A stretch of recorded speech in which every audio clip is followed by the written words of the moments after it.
What's good, people? We back. It's been a while. It's been a hot minute, you know? Yep. What's up, everybody? Hey, last time we was on this podcast, y'all basically got hit by a tornado. Yeah. That shit was crazy. We got hit by a tornado. Now we just got hit by a hurricane. Yeah, and since then y'all been hit by a hurricane. Yeah. Y'all ready to move towards me yet? I think we need to move closer inland. I think we do. I'd rather move to LA, but you gotta be rich. Nigga, you try, bro? LA cost of living is crazy. Yeah. I don't see how anybody live in that city. I don't either.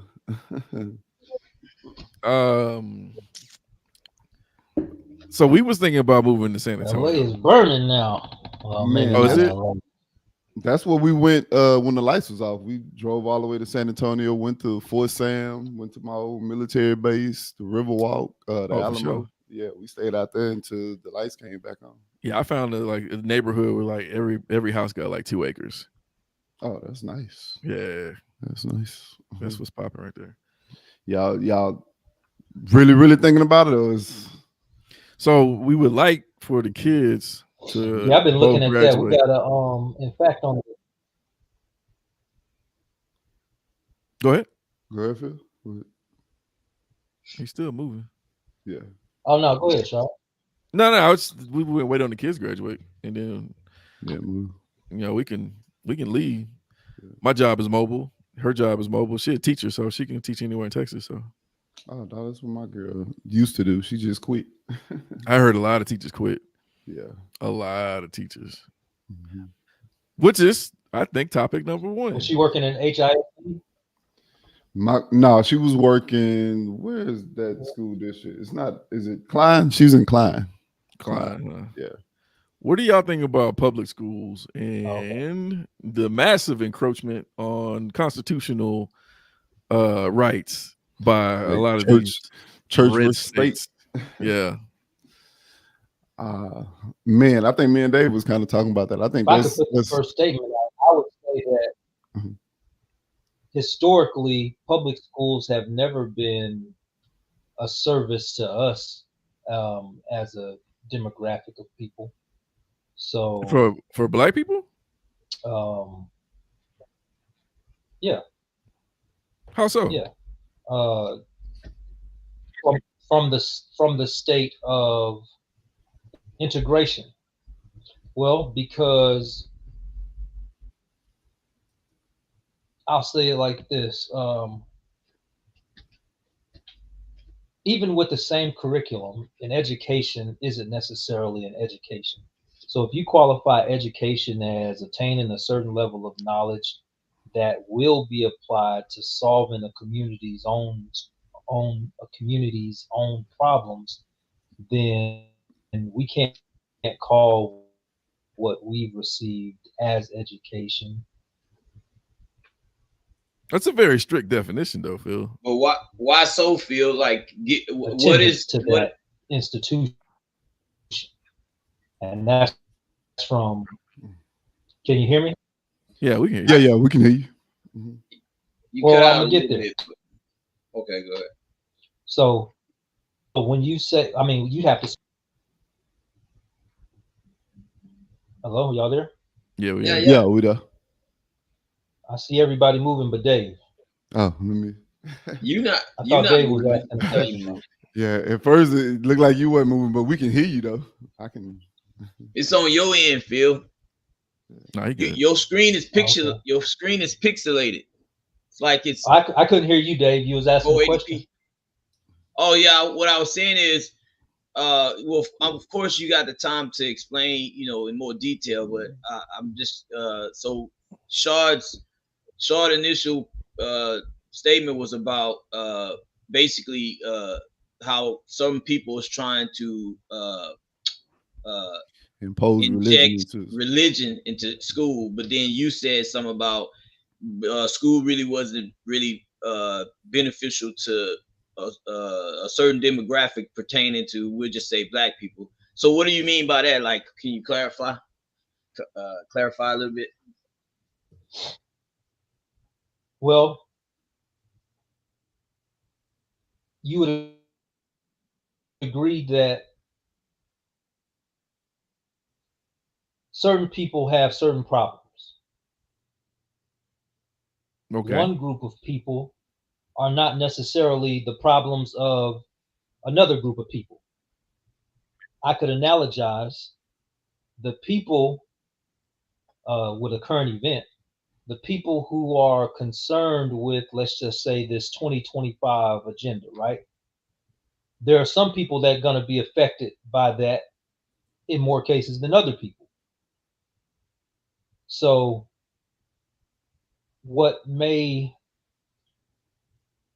the importance of a certain situation, who gets elected or whatever, it may really have an effect on one group of people.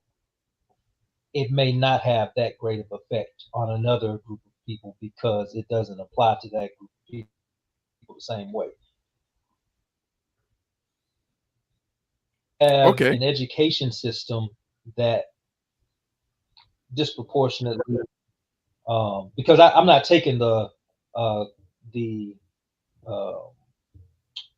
assertion of let's say religious beliefs, asserting that to the public school as a specific problem. I'm looking at the institution as a whole because this is only the newest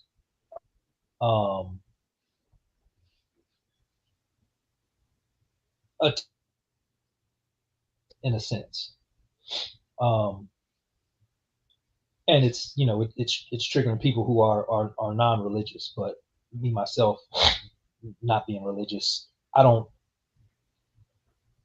It's nothing new to me, so to speak.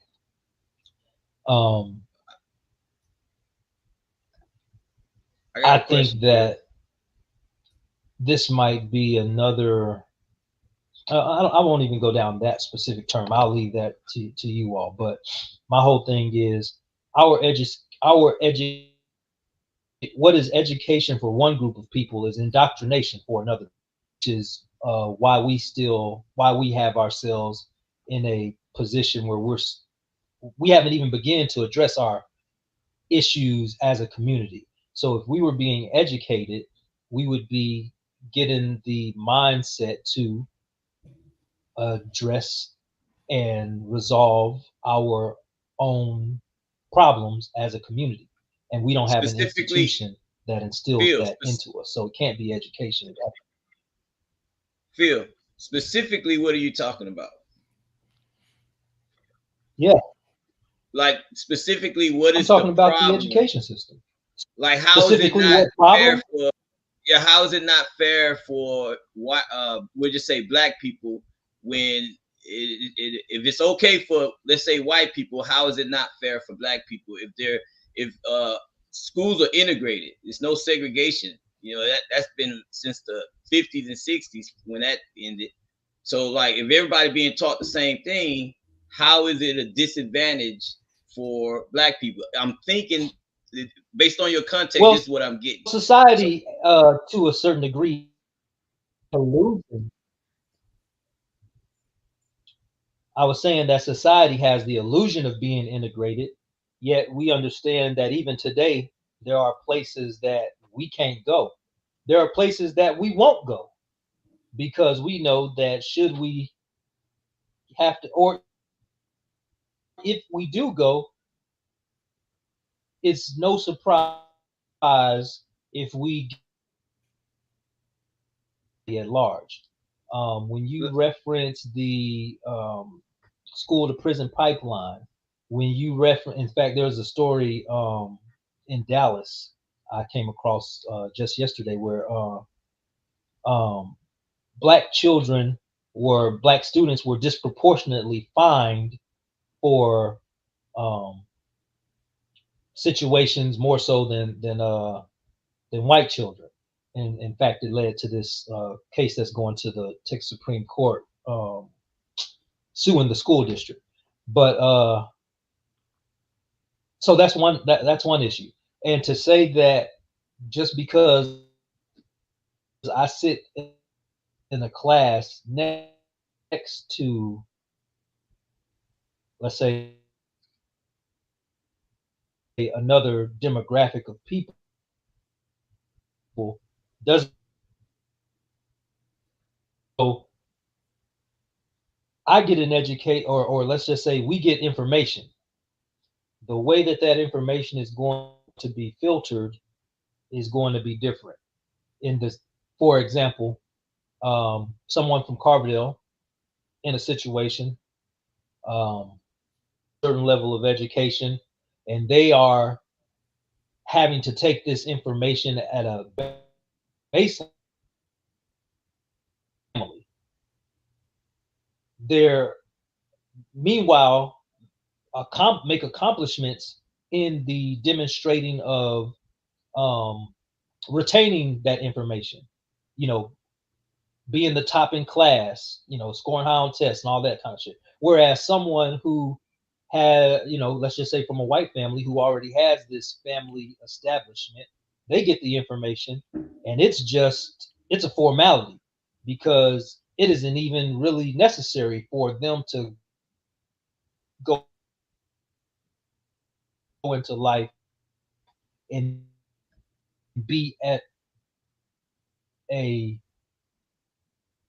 different point in status. White men with high school diplomas are oftentimes, I forget at what rate, but we can look the study up. I'll look it up in a second. White men with high school diplomas are oftentimes hired in positions where there are, you know, even more qualified Black candidates, you know, male or female. And I think the study was like a high school diplomaed white male has as much pull as a.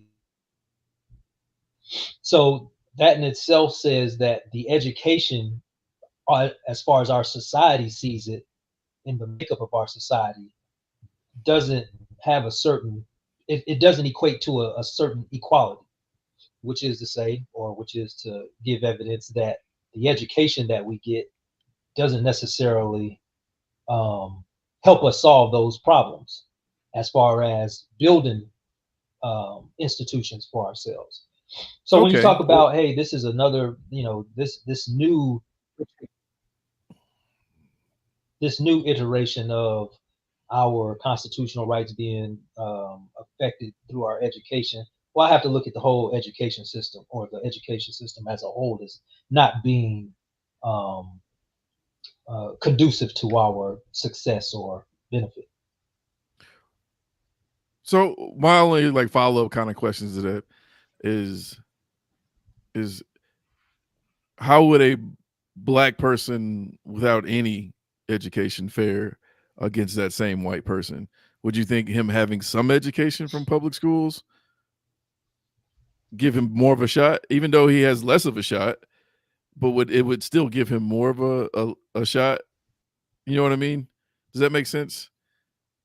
And also, I guess the second part of that question would be, like, what would be the alternative? Do you think? I can't say it does because you were kind of breaking up. Oh, my bad. It's actually on Phil. It's on your end, Phil. The data is breaking up on your end. If you can hear me. What do y'all think? Like, do y'all think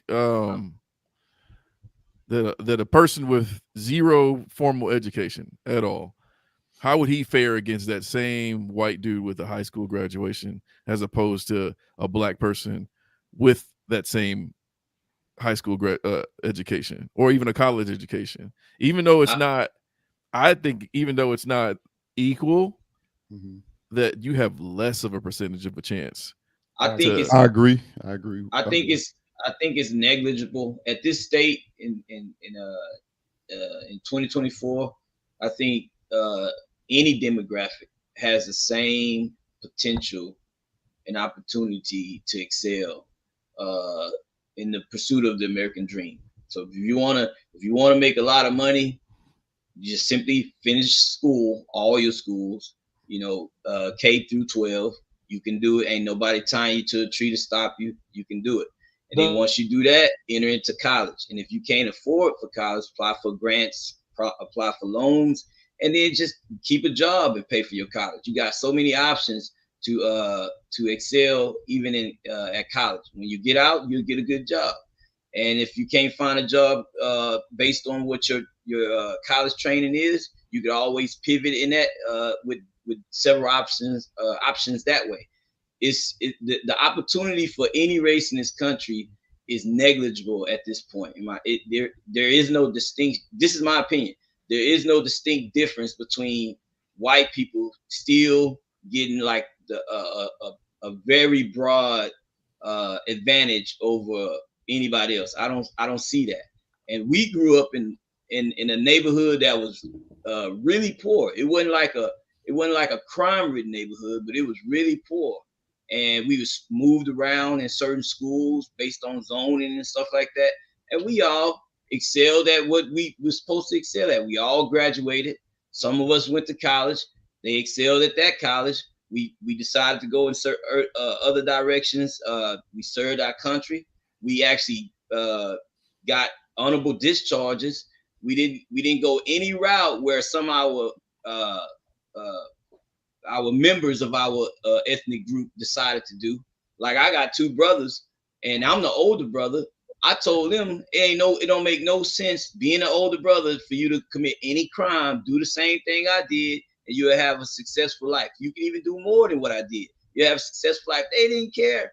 They went and did the crime. And I got one brother named Wes, who, if you go ask him, Man, just ask dropping him why, dimes on my boy. don't matter. If you ask him why he's still upset with his situation in life, he gonna blame everybody but himself.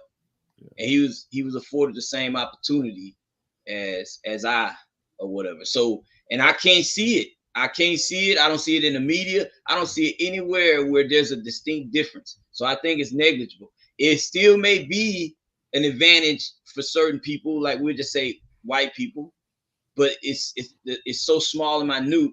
It's not something to do anything really.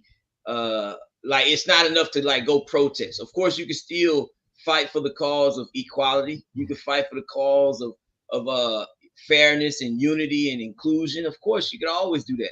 That should be a permanent stay in everybody's mind, because you always got idiots out there who don't understand what fucking what being kind to their fellow citizen is. So you gotta always fight for the causes that are objectively most optimal, most rational to uphold, like inclusion, fairness, stuff like that.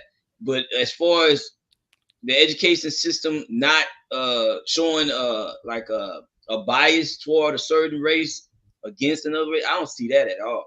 Maybe in some small town, but it's definitely not in cities, big cities or whatever. But yeah, so that's my stance on that. Even though your initial question, Shaw, was about the injection of religion, Right. But I figure I mentioned that part as far as a follow-up to kind of a counter to what Phil was saying. Not trying to counter him just to counter him, but that's my objective point of view. But yeah.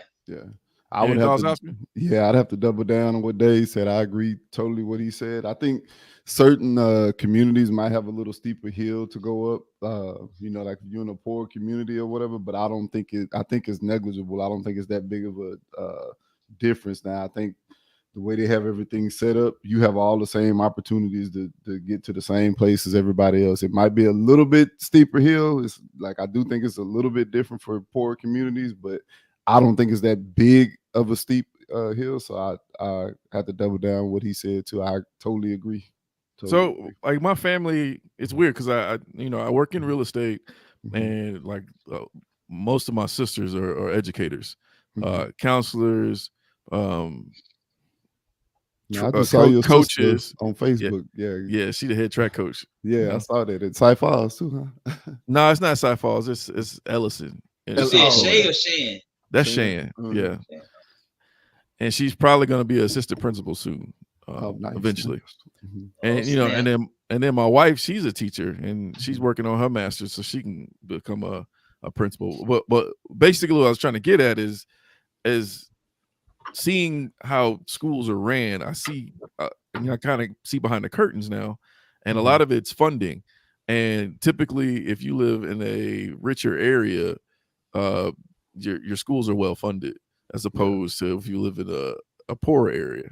And there's like this weird statistic that kids that can go home to dual parent households and have food do better than kids that are in single parent households and struggle for food. Like if you have obstacles and shit at home that's going on that's distracting you away from school, be it your parents fighting or being a divorce or there being gunfire outside of your outside of your window at night, like you typically are more distracted and you don't do well in school. And it also kind of correlates with the type of area you live in. Like most people that live in gated communities and big ass houses and shit ain't got to worry about the ghetto bird flying over with searchlight and hearing gunfire at night. You know what I mean? Yeah. So, let me add feedback to the stage. Yeah, I agree with that too. Because like here, you look at the different school districts. Certain teachers don't even want to go to certain school districts. So those school districts that get funded, that have a better funding, tend to get the better teachers a lot of times, because a lot of people don't want to go. I ain't gonna bust out the school district, but a lot of people don't want to go to those certain school districts. And when you look at those school districts, they're usually catering to poor communities or whatnot. So I agree that for them it's a little bit steeper, but it's a lot of other factors, like you kind of hitting that show with a lot of other things that kind of play in that too. So yeah. Yeah, those uneven factors are going to always fluctuate. The role, I think, for society, members of society, is to always make sure you put it at a minimum. The fluctuation should be at like minimum. I'm talking about like barely offset. If it's a distinction, then that should be a problem that everybody should address. It'll be the elephant in the room. You shouldn't avoid it. Address that problem. And then continue to make everything is as optimal as possible or whatever. So so you always got room to come to like point out something and say this need to be addressed. This need to be done better. You got room for that. So it's just dealing with it, with life, dealing with it, imperfection, bad decision making, all kinds of decisions. I mean situations that will always make it a somewhat of a fluctuation. It just needs to be negligible on, as everybody go through life. We should receive the same benefits, across the board or whatever. So let's bring that full circle back around to the whole. We'll start with 10 Commandments in classrooms. Right. I'm gonna say no. I'm still tripping how suffering ain't even a part of let me ask you about that specifically. How does introduce tenets, which I think we all would agree that helps to govern society, what does it make the origin of this governance? If we would all agree that these are tenets conducive to us being a better society. Because it's hypocritical. Mostly. It's hypocritical. Go ahead, Shaw, then I'll respond to. Go ahead. So I do a thing with people that are like, yeah, I kind of agree with the 10 Commandments. I show them the tenets of the satanic tenets, but I don't tell them that's the satanic tenets. Like this is literally I guess they're the big evil, the big bad, that they don't agree with anything. I just show them the tenets and I'm like, well, do you agree with these? And they look at it and they go, oh yeah, that makes sense. I agree with those. There's nothing I don't disagree with about that. But then you tell them it's the satanic tenets and they go, oh no, I don't know if I can get out with that. But so if you were just talking about things that'll make your society better, then you would accept it no matter the source, like you just said. But they don't accept it no matter the source. They if you show them tenets of the Quran or Sharia law or shit from Judaism or then they'll have a problem. They just want their religion to be represented in the classroom. and it's kind of tainted because they want their religion, so it's almost supposing that, hey, our religion is better, this is what we should be studying, everything. So if you were able to put any religion, if I don't care if you're atheist, I don't care, like how you said with the satanic tenements too, then I'd be like, okay, but then what's the point? You don't need it then. You can just come in there and say, hey, you need to abide by these rules or whatever. This is what our government says we need to abide by. You don't need the religion part of it to even be added to it, because it makes it seem like our religion is the religion of the state or whatever, and this is what you should be following. So that's the part I don't like about it. Would you say that hypocrisy? Oh, my bad. I ain't no use to. Oh no, it's you, Phil. Hold on, let me say something for real, Phil, before you go, Phil. In regards to what you said earlier. So here to piggyback also with what Oscar mentioned earlier about the mentioning when he say certain people, religious people, let's say they want religion in school, but if someone wants to put their religion that's not the same as Christianity, let's say Islam, then those Christian people who want their Christian religion in school is going to have a problem. What they don't even know yet, that if you ask them, do they follow the Constitution, they'll be quick to say yes, because they think the Constitution has their back. But it actually don't in the First Amendment. There's a part in the First Amendment says that freedom of religion. So if a Christian wants their religion in school, then the Islamic person has the same equal rights to allow their religion to be in school. And you already know Christians ain't gonna want to have that. So some hypocrisy, contradictions is at play. Yeah, there was one incident where, you know, they were forcing kids to say the Pledge of Allegiance in school, which I don't even like. How do you make kids pledge anything? But I think this kid, he was Islamic, and he got up there and he said the pledge. And then when it got to the part where it said one nation under God, he said one nation under Allah. And they was probably mad. They fucking heads exploded. It got to parents. Parents wanted the principal fire. Like, it was this crazy deal. Even though, like you said, like, what if that's what you want? What matter? What difference does it make? Right. That's what he wanted to say. That's what he believed in, you know? So the rule of thumb is it's just not allowed religion to be a part of it. I think the thing that we're glossing over is that, and it's something that I was alluding to in my initial statement, is that this society is a society of hypocrisy, period. So if we're going to accept it in other realms or expect it in other realms of society, why wouldn't we expect it here? And mostly because we've already went through this. This was settled. There's already been cases that understand that it was before the Supreme Court, and they're like, nah, it's either all or nothing. Going to be what was settled. It's supposed to be separation of church and state in all aspects of government. It's either all or nothing. Either you're we're talking about the Supreme all Court, religions to be displayed, and then we're talking about those that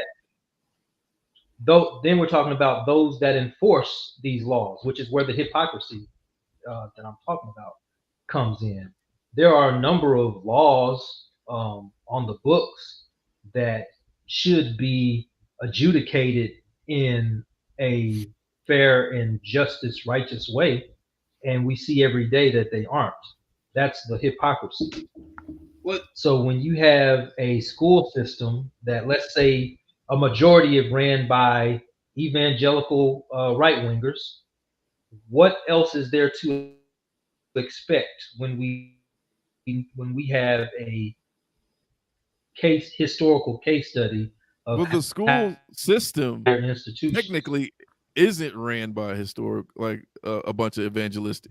It's the representatives of the states that are catering to this actually small group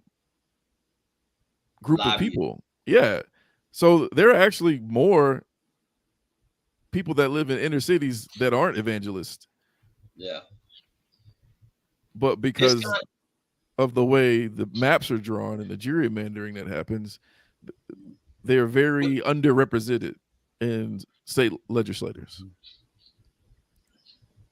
So let me say this.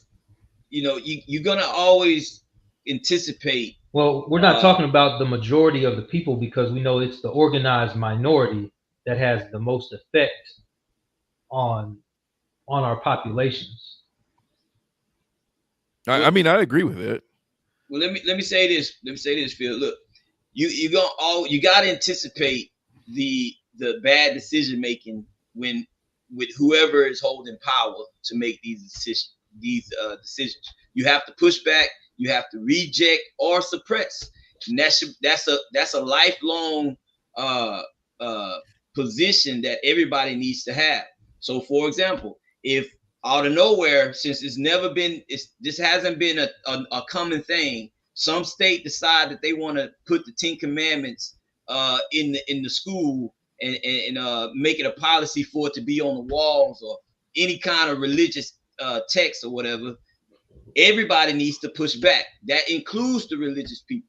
The religious people can't sit there and have their cake and eat it too. They can't sit there and say that, oh, this and that, this is my belief. I have a right to be Christian. I have a right to be this. But then if you feel that way, everybody else should have the same right. But then what you do is you open up Pandora's box. Now everybody's gonna want to feel that they have some kind of identity to claim in some mental ideal like religion to express it somewhere. Whether it's material media like posters or whatever, or create a whole organization like what the Mormons did or whatever with Joseph Smith or whatever. We don't need people to take supernatural beliefs that is based on just faith, which means in the dictionary it don't require evidence or facts or whatever, to just start acting like it's objective facts. That is our problem. We need to push back from that at any time or whatever. And so I'm totally against religion being in school. I think it's dumb. And if someone says, well, David, religion helps people's lives. Well, the golden rule helps people's lives. Therefore, now you negate having to even build a system called religion if you just treat people with kindness from the get-go. If you be generous from the get-go. If you be fair from the get-go. You don't need none of that stuff that's supposedly what some people believe. What this is like an instruction booklet on life. This is how I go through life. It helps me be a better person. What?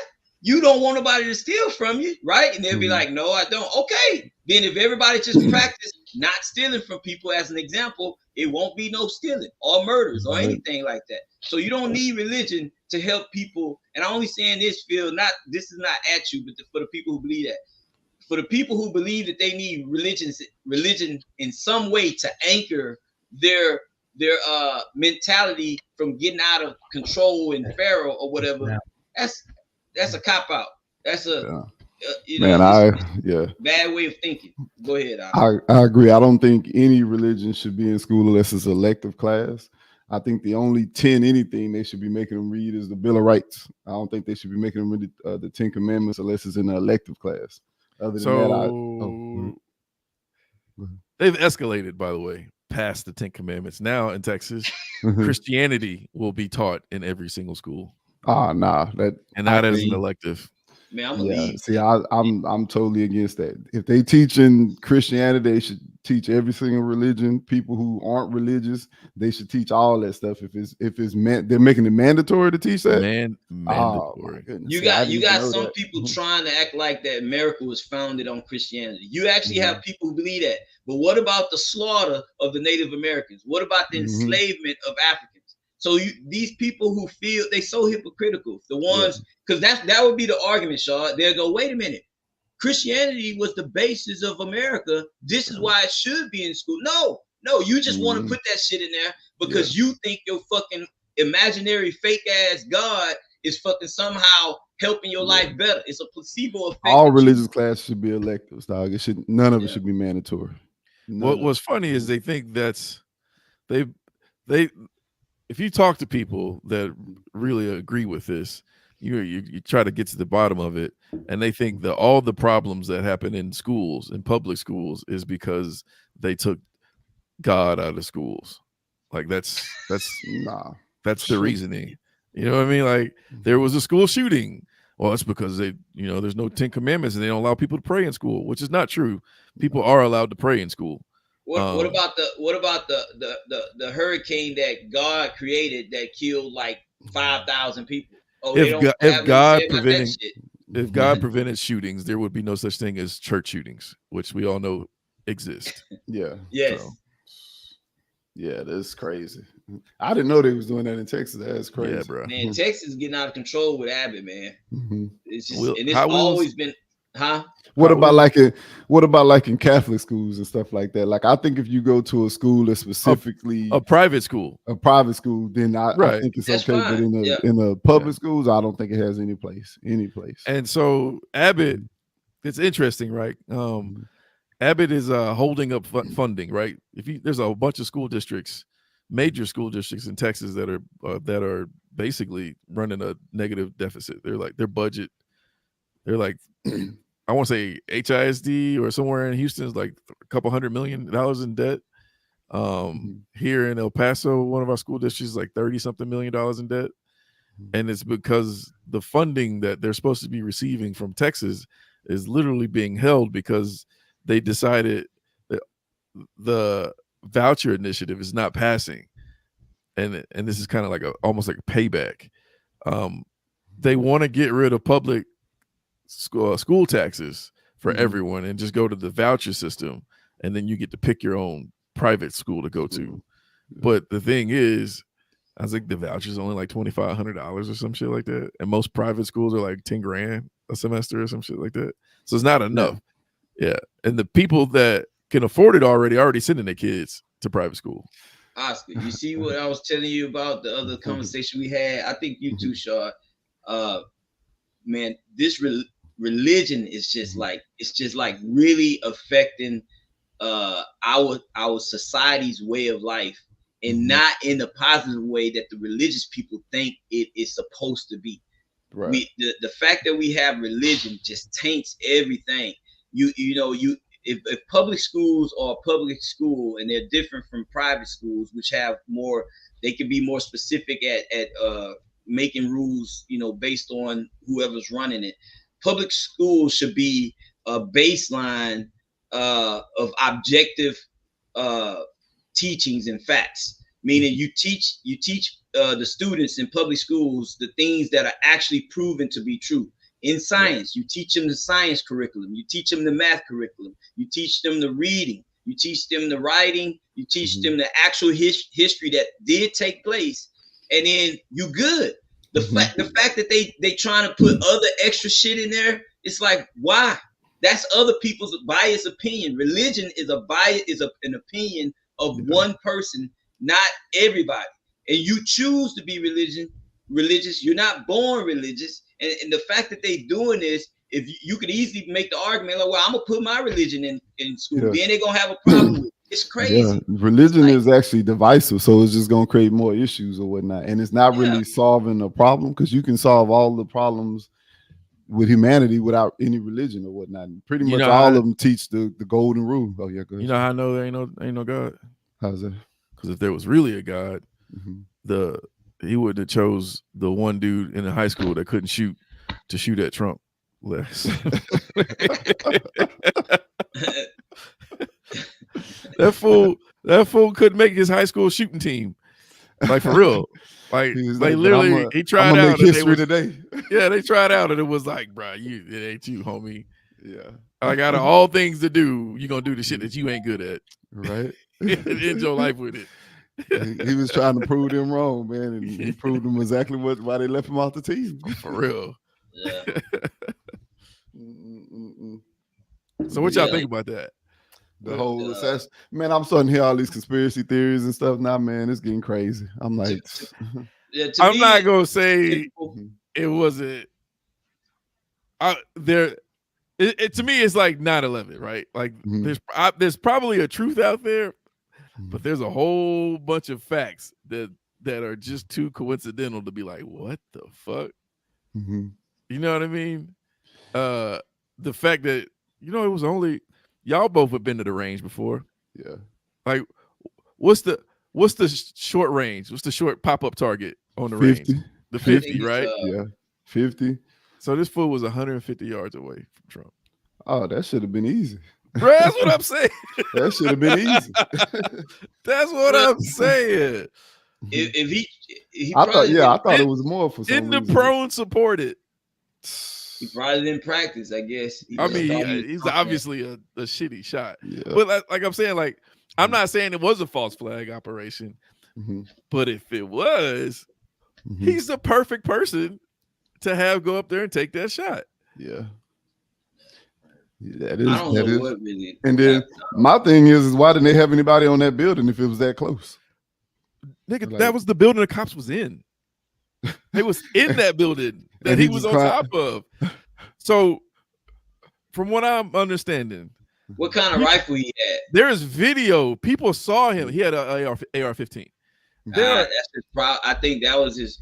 At what range was it again? 150 yards. 150 yards. If he would have just had a higher caliber, it would have made it easier for his shot. If he had, because there's factors that make you miss, but that would have reduced it if it was a higher caliber going at a higher speed. I've seen people who just can't shoot, so I get that he missed, but what I'm saying is he's 150 yards away. He was in basically direct line sight of the snipers that were posted on the building. People saw him climb. They saw him on top of the building. And they were saying reported it to the cops 86 seconds before he took his first shot. Trump would have loved to try to blame the Democrats for that. But that was at his rally. So he did though. He did blame Biden. He blamed Biden. Come to find out, dude was a registered Republican. Yep. Had Trump signs in front of his house. So I asked in our little text message, what does that for a voting community that is as, let's just say, separated as it is. You have people who would never vote for Trump in a million years. You got people that will vote for Trump regardless. So in a community or in a community of voters where there is that much of a separation, what does this do for Trump as far as what is the benefit to staging this? What do you mean by what it do for him? I want to get more specific. What do you mean? What are the benefits? What are the pros of this happening, of him staging it? Well, like what does he benefit from him staging someone to shoot at him? And I can we had an example of this with the whole Kendrick Lamar Drake beef, right? Kendrick Lamar dropped a diss song early in the morning. Drake dropped a diss song before anyone could even process what Drake's diss song was. Kendrick Lamar dropped another diss song that completely killed the mood of what was going on. It's basically controlling the narrative, controlling the airways. You have to realize Trump had just something that happened with Trump. Oh yeah, the whole Project 2025 thing. Remember that got the BET Awards happened. Taraji P gets up there and tells everybody, hey, y'all need to look into this Project 2025. Like, I've been hearing about it for a while, but now it's all of a sudden everyone's asking me about it. Hey, what's this Project 2025? Hey, you read this? It started controlling the narrative so much so that Trump had to make a statement saying, hey, I don't know nothing about Project 2025, which is a blatant lie. It's already been enacted. When he was the president, he was acting parts of Project 2025. Then Biden does an interview where actually he does pretty well on this interview. And if you look at the polls, Biden was starting to pull up in the polls. I think he was up by like 2 points. Now, all of a sudden, Trump gets shot. He's got this picture, which looks rehearsed as fuck, that he's got blood smeared on his face, even though it was just his ear that got shot. Somehow he does this. He gets tackled by the Secret Service. They pick him up. He tells the Secret Service to wait. I didn't get my shoe, and then does this. And there's a photographer that just perfectly captures that picture with the American flag in the background. And now every white person in the world, in America, is in their room jacking off to this picture. Fucking glaze all over the screen. You mean every MAGA? You know, yeah. Man, I think I'm white listeners. So, hey, I was gonna give me a shirt with him on there doing that, man. I thought that was kind of gangster. See, that's what I'm saying about, man. That picture hard as fuck. Nah, free my homies. No, that's a stupid fuck ass that picture. nigga. I would never worship a draft dodger. That bitch. You don't want to cater. You ain't to hard, that motherfucker. momentum. You got shot in the ear, and Man, you're protected Trump by the Secret Service. Trump the realest gangster I know, man. He got more That nigga felonies ain't than real most at all. people, most baby mamas. He been shot. I mean, he like 50 Cent now. So I read that it wasn't even a bullet that hit his ear. It was, the Secret Service put out that it was shards from the teleprompter that hit his ear. All this shit happened in 4K. One. So did anybody get hit by the bullet? Yeah, some dude got shot. Guy behind him. Yeah, it was a fireman. He was laying on top of his family or some shit. Amazing Lucas put out a video saying that the dude was a piece of shit. So fuck him. Yeah, I don't think it was a conspiracy though. I just think it was just. that's what I'm thinking. Okay, so, bruh, like it's just too many questions. Okay, for one, dude didn't leave a manifesto, right? It wasn't like he was a suicide letter found or anything. He was a conservative. He was a right winger. He was infatuated by guns. He was basically he donated something to some progressive. So there's a 69-year-old dude that has the same name as him in Pennsylvania that donated $15 to Act Blue. Oh, okay. It wasn't him. This dude was 20, right? And so, and I think he donated to Act Blue in the last election, which Homeboy would have been like 16 during this. Oh, okay. Yeah. Everyone that knows him says that he was a conservative. So you have a conservative who is probably the worst shot at his school, 150 yards away from a presumptive nominee, misses, gets shot immediately, so you can't question him. He's on a building full of cops in direct line of snipers. Like, this just, and then if you look at the video, there's a lady that's just sitting there, and then like right before the shots ring out, she pulls her phone out, and she starts looking over towards where the sniper is. Like it's like I said, all this shit's in 4K. Like I don't think it's enough data for me to think that it was a conspiracy or a stage. Have you looked into it? Because there's a lot of data. There's a lot of data. I haven't looked at anything, but based on just what the news saying. It's too coincidental. Don't go off of what the news says, because the news is, that's my whole thing, right? There's another thing about when I was talking about the pros, right? Now you have the Democrats are like, oh, maybe we need to calm down the rhetoric, because they're saying, you know, the Democrats caused this. Y'all been saying Trump is Hitler. Y'all been saying Trump is this. Y'all been saying Trump is going to ruin the country. And so now the Democrats are like, yeah, maybe you guys are right. But in the meantime, Republicans ain't softening shit. They're still saying that Biden is going to ruin the country if he's elected. It's dirty pool is what it is. These motherfuckers are. They've been saying that. They've been acting that way. Yeah. They've been acting like this is Obama, talking about he was a Manchurian candidate. He was secretly Muslim. He had Muslim drapes. He was wearing Muslim stuff. You know what I mean? Like, this divisiveness has existed, especially since Obama became president. And they just ramped it up with Trump. I'm just gonna assume Trump ain't gonna win. I'm assuming he's gonna lose based on the data, like some of that data I told you, Oscar, the other day. And I'm not. And I just hope so. I hope I'm not even worried about that. I don't think that the half the country that loses, if they happen to be right wing, are going to accept that they lost. They already didn't accept the last time they lost. Yes, I definitely agree to that. They're gonna act like it's rigged again, and same old shit. That's their new thing now. It ain't gonna. I don't think that's gonna go away until a new Republican leader like presidential hopeful or whatever decide to say, all y'all MAGA motherfucking idiots need to shut the fuck up and stop acting like little kids. It's time for that shit to be over. Until we get a Republican that can say that, they're gonna keep going on with that narrative. It makes them feel good. I miss the Republicans that just wanted lower taxes. Where them motherfuckers at? I got a question. Did y'all watch the debate? And if y'all did, are y'all gonna watch the second one, or do y'all think they should even have a second? I didn't watch the debate because it was pointless.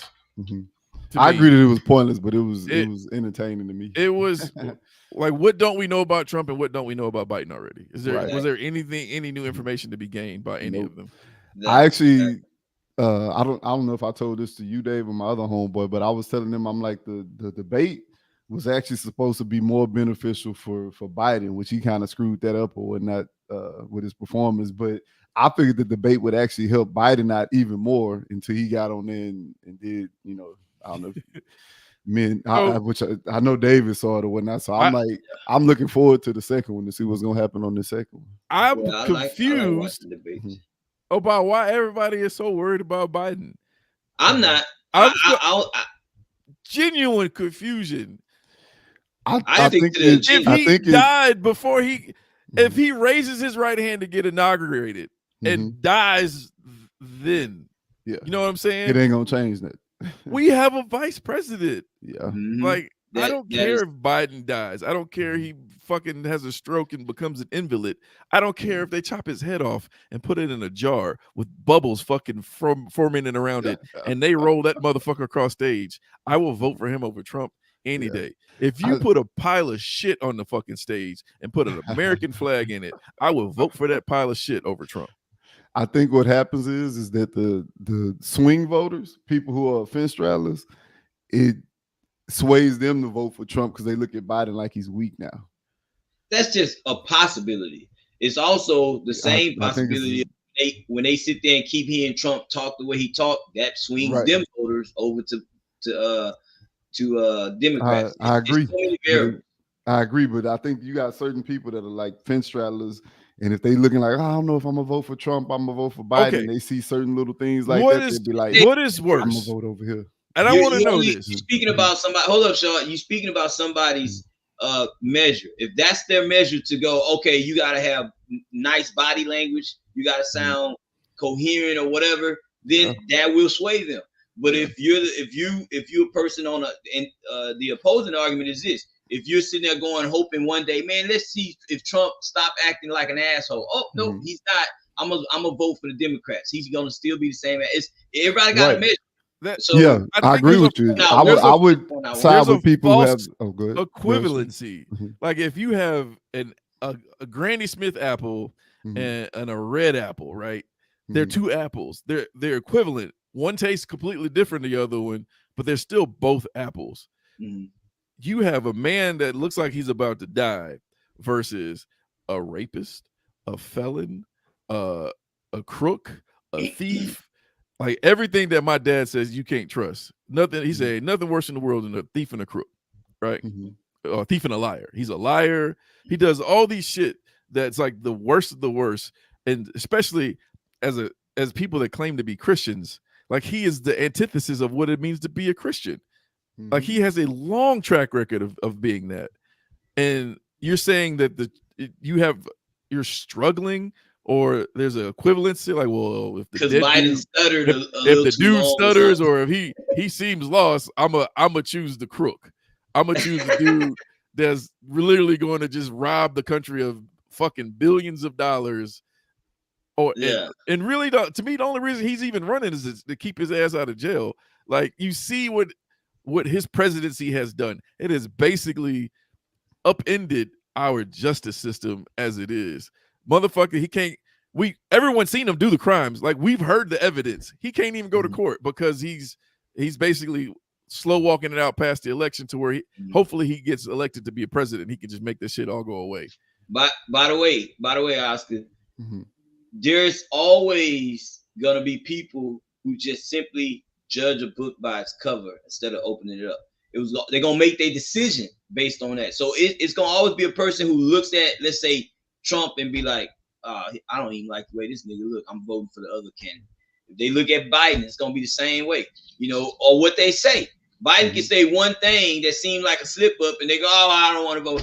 That's typical shallow-minded people. Yeah, that's what I said. It's more about aesthetics to them now. It ain't like a lot of the people who are like that. They're not really looking at the policies, because like when I watched it, I'm sitting there going like, I ain't really listening to nothing they say. I'm just looking at the entertainment of this or whatnot. They didn't talk about policies. That's the issue. Yeah. Actually, Biden did. Biden talk about policies. Trump lied the whole time. Yeah, Trump just lied the whole time. Like, it's just facts. He lied the whole time.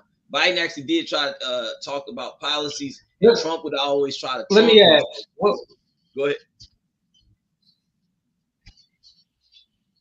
So, on one hand, we have Trump, who we can stop. We can, or hey, cut it out. My bad. My dog is fucking about to go to your room. My bad. And your dog got his own. We have Trump, who we acknowledge doesn't mean, let's just say he's just a bad person. He doesn't mean any good for anyone but his constituents, right? And then we have Biden, who has made all these promises to be everything opposite of what Donald Trump will be. And that's why we should vote for him. Is that the case? It's actually a little bit more deeper than that. Biden actually fulfilled some of his promises, and then actually, in addition to that, made some quality of life policies that help the American people, like the child's health credit, the CHIPS Act, the health care debt relief act, where people who got health care debt don't have to pay that back, and it don't get on their credit cards. That helps a lot of people, you know, amongst other things. Trump ain't did none of that shit or whatever. So, you know, and then if you just look at the list of Biden policies compared to Trump's, because I'm sure it's out there where they got it all like tallied up. Biden just have a list of policies that's more beneficial to everybody. More jobs have unionized under Biden since FDR. He got the microchips to be actually made not in Taiwan but in America, which brought the auto industry back. He got the Infrastructure Act passed. He's actually done some shit. Has he accomplished all of his promises? That's not going to happen under Republican-led House.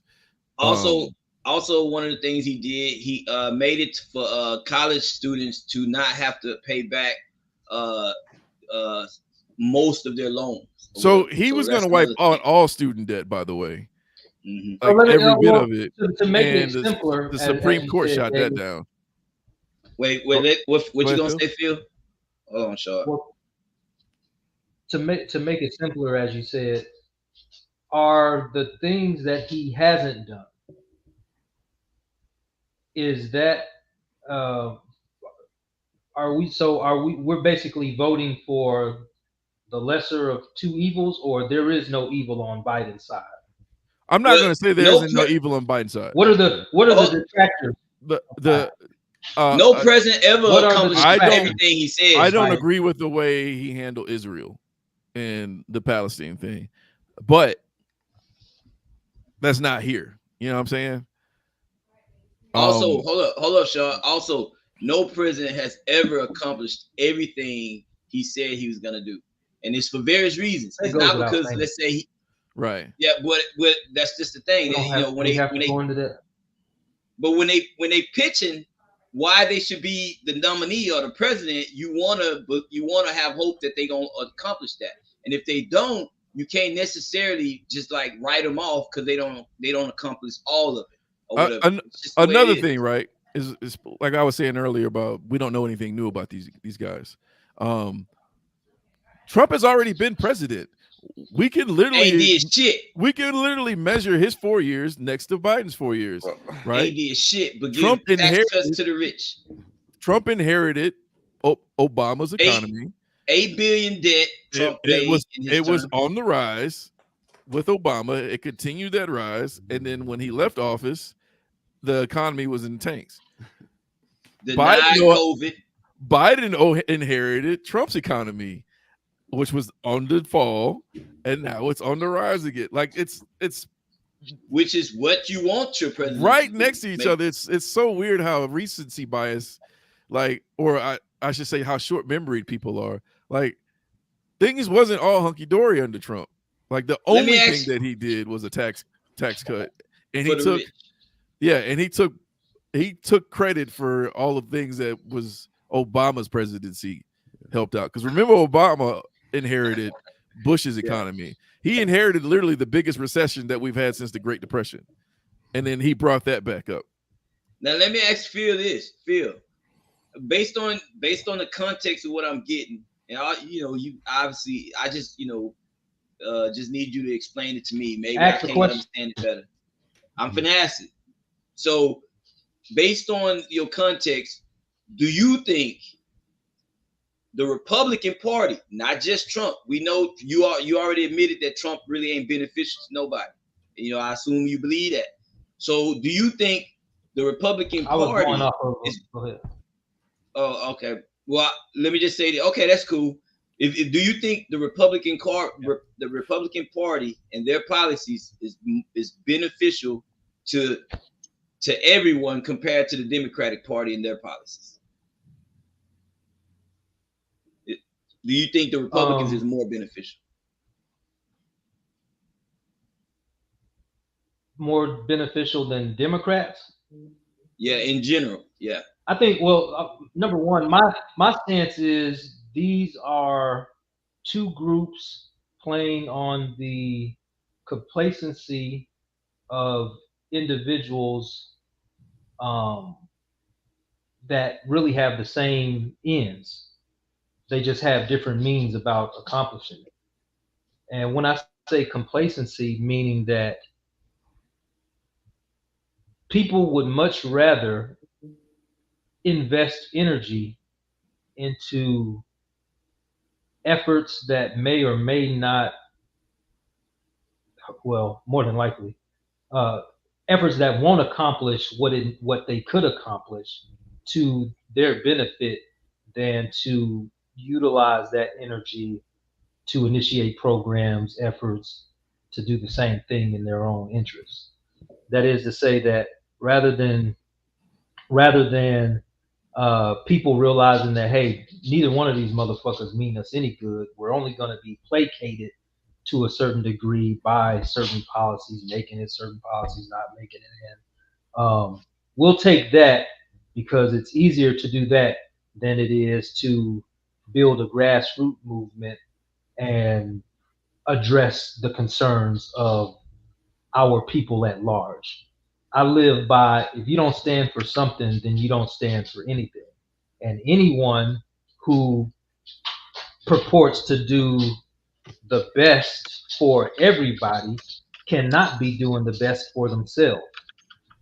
We live in a country where even when we have,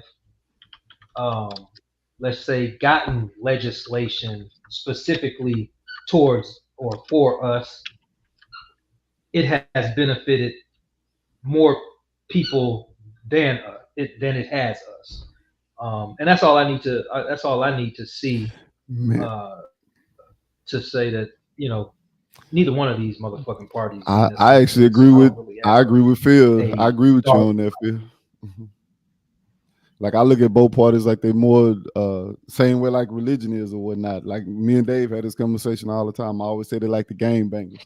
Like both parties think they're doing the best for the people or whatnot. Some get it right, some don't get it right. But it's like you might pass a policy that you think is helping everybody, and then in the long run, it doesn't help everybody. So when I look at the presidents, I look at them like they're both stool pigeons. Like I can't be loyal to any one of the parties or whatnot. Now, do I think just looking at Trump and Biden, I'd be like, well, Biden looked feeble, Trump lie a lot or whatnot, and he do a lot of other bullshit. So when I look at both of them, I'd be like, he looked like a worse person or whatnot. But far as the parties go, it don't matter if Trump is in office, it don't matter if Biden is in office or whatnot. They both gonna say, oh, we did the best. That they, like I sent David a whole list from the last 100 years or whatnot, the inflation rates, the unemployment rates, for the whole last 100 years. It don't really matter who's the president. It really matters what else is going on in the economy. Like if it's the Great Depression, you're gonna have, you know, unemployment rate is gonna be high. If it's COVID, you're gonna have other things going on. Really, the president didn't really make that big of a difference. So, you know, I don't know, Dave, if you ever got a chance to look at it, but the inflation rates and all that stuff fluctuate a little bit, but it's usually something else going on in the economy that causes that stuff. So when you look at the president, I just look at them like they stool pigeons. I think the parties are actually doing the same thing that kind of like religion is doing. It's dividing the country more so than what it's actually doing to help stuff. So I've seen Republican policies pass, and then you be like, oh, that's going to be crappy. And it actually didn't change the economy that much. I've seen Democratic policies pass. You're going to go, oh, that's not going to help. And it didn't change the economy that much. So I'm kind of like, I just can't ride with the game bangers. But if I had to look at the two people, I'd be like, well, Biden looks like he won't do is, you know, fucked up shit as Trump would do. But I don't really rock with neither one of the parties. I think they both. That's what I meant by the lesser two evils. Yeah, I think they both need to be dismantled, and everybody needs to run on their own independent merits and build their own. Let me say this: they whatever they want to do for the country, they should just run on their own merits and not be like, oh, I'm a part of the Democrats. Because I guarantee you, some of the people who are Democrats don't totally agree with everything that's a part of the Democratic Party, but because they're Democrat, they're forced to do it. Same thing with the Republicans. I guarantee you there's people who are Republicans that don't agree with everything that's Republican Party, but hey, what's going on, Paul? But they have to run on that. And they remember I forgot who we was talking about. It was what's his name, Davies or whatnot. They might be one day saying they hate Trump, and the next day they the vice president or whatever. Oh, so it's like they're real flip floppers over there. Yeah, so I mean, but it's to me, I look at both parties the same way. They're like, oh, I can't. I mean, yeah, Vance. I forget what his name was. That's his name. You'll see a person saying that they can't stand this person's policies, and then the next day they'll be like, "Oh, I'm running with this person or whatnot." That's because all they give a shit about is power. Yeah, right. That's just. I agree. That's the same thing that I always say about power. They care about power more than they care about. They don't stand on their business or whatever. But I will. This is my issue, right? There's a couple of things. People say that what Trump did when he was president, it wasn't really all that bad. Trump did the worst thing. He appointed 3 Republican Supreme Court justices, and we are seeing the results of that, right? In the decisions that they're making. They've done more damage to actual things that benefited our people than in the last 60 years since the civil rights movements. Like they've walked back a lot of those things that people we fought for, or our parents and our grandparents fought for during the civil rights movement. Them shits is gone now. And over some shit that, like, you can literally look in the Constitution and be like, oh, I don't say that, like in plain language, and they'll be like, well, actually, and they'll just make shit up. And it's only because Trump was able to get 3 Supreme Court justices on in the Supreme Court. If you look back in the history of Supreme Court justices, is that all of the Republican Supreme Court justices? Go ahead. My bad. There's a pause, and then I try to insert them, but then you start talking again. So I don't be trying to overtalk you though. I was just saying that is what Trump did, something that we expected. And so how much can we criticize him when we say that Obama didn't do what he should have done, according to the Supreme Court, that would have prevented that from happening? So this is where Obama messed up, right? Anthony Scalia died. And I think he died, and there was like 11 months to the election. And this is where I fault the Democrats, right? They basically played with all our future in hopes of getting Hillary elected. He nominated Merrick Garland, who is now head of the Department of Justice, if I remember. He nominated Merrick Garland to be a Supreme Court justice and to replace Anthony Scalia, which would have because I want to say there was a narrow margin. It was 5-4. Republicans to Democrats, and that would have evened it up. It would have been, well, actually, it would have gave the Democrats the lead. It'd have been 5-4 Democrat way, right? But Mitch McConnell came out and said, I don't think the American people should, they don't want anyone to be nominated in an election year. It should be decided that's my Mitch McConnell impersonation, by the way. Or it should be decided by the American people at election time. And instead of pushing back on that, they were like, oh, okay, we'll run on that. And Trump ended up winning, and that seat ended up going to Kavanaugh, if I remember correctly, right? Mm-hmm. And so it stayed 5-4. And then he had someone step down. He nominated another person, a younger person, which I think was Amy Coney Barrett, if I'm not mistaken. I forget what their names are. I ain't even gonna lie to you. And then Ruth RGB died, the chick with the pearls. Ruth Baker. Mm-hmm. Yeah. During his presidency, when she should have stepped down. She was fucking old as dirt during Obama's presidency. She should have stepped down. So right off the bat, the Supreme Court needs reform because these motherfuckers get to be 80, 90 years old. Know they're going to die. Yeah.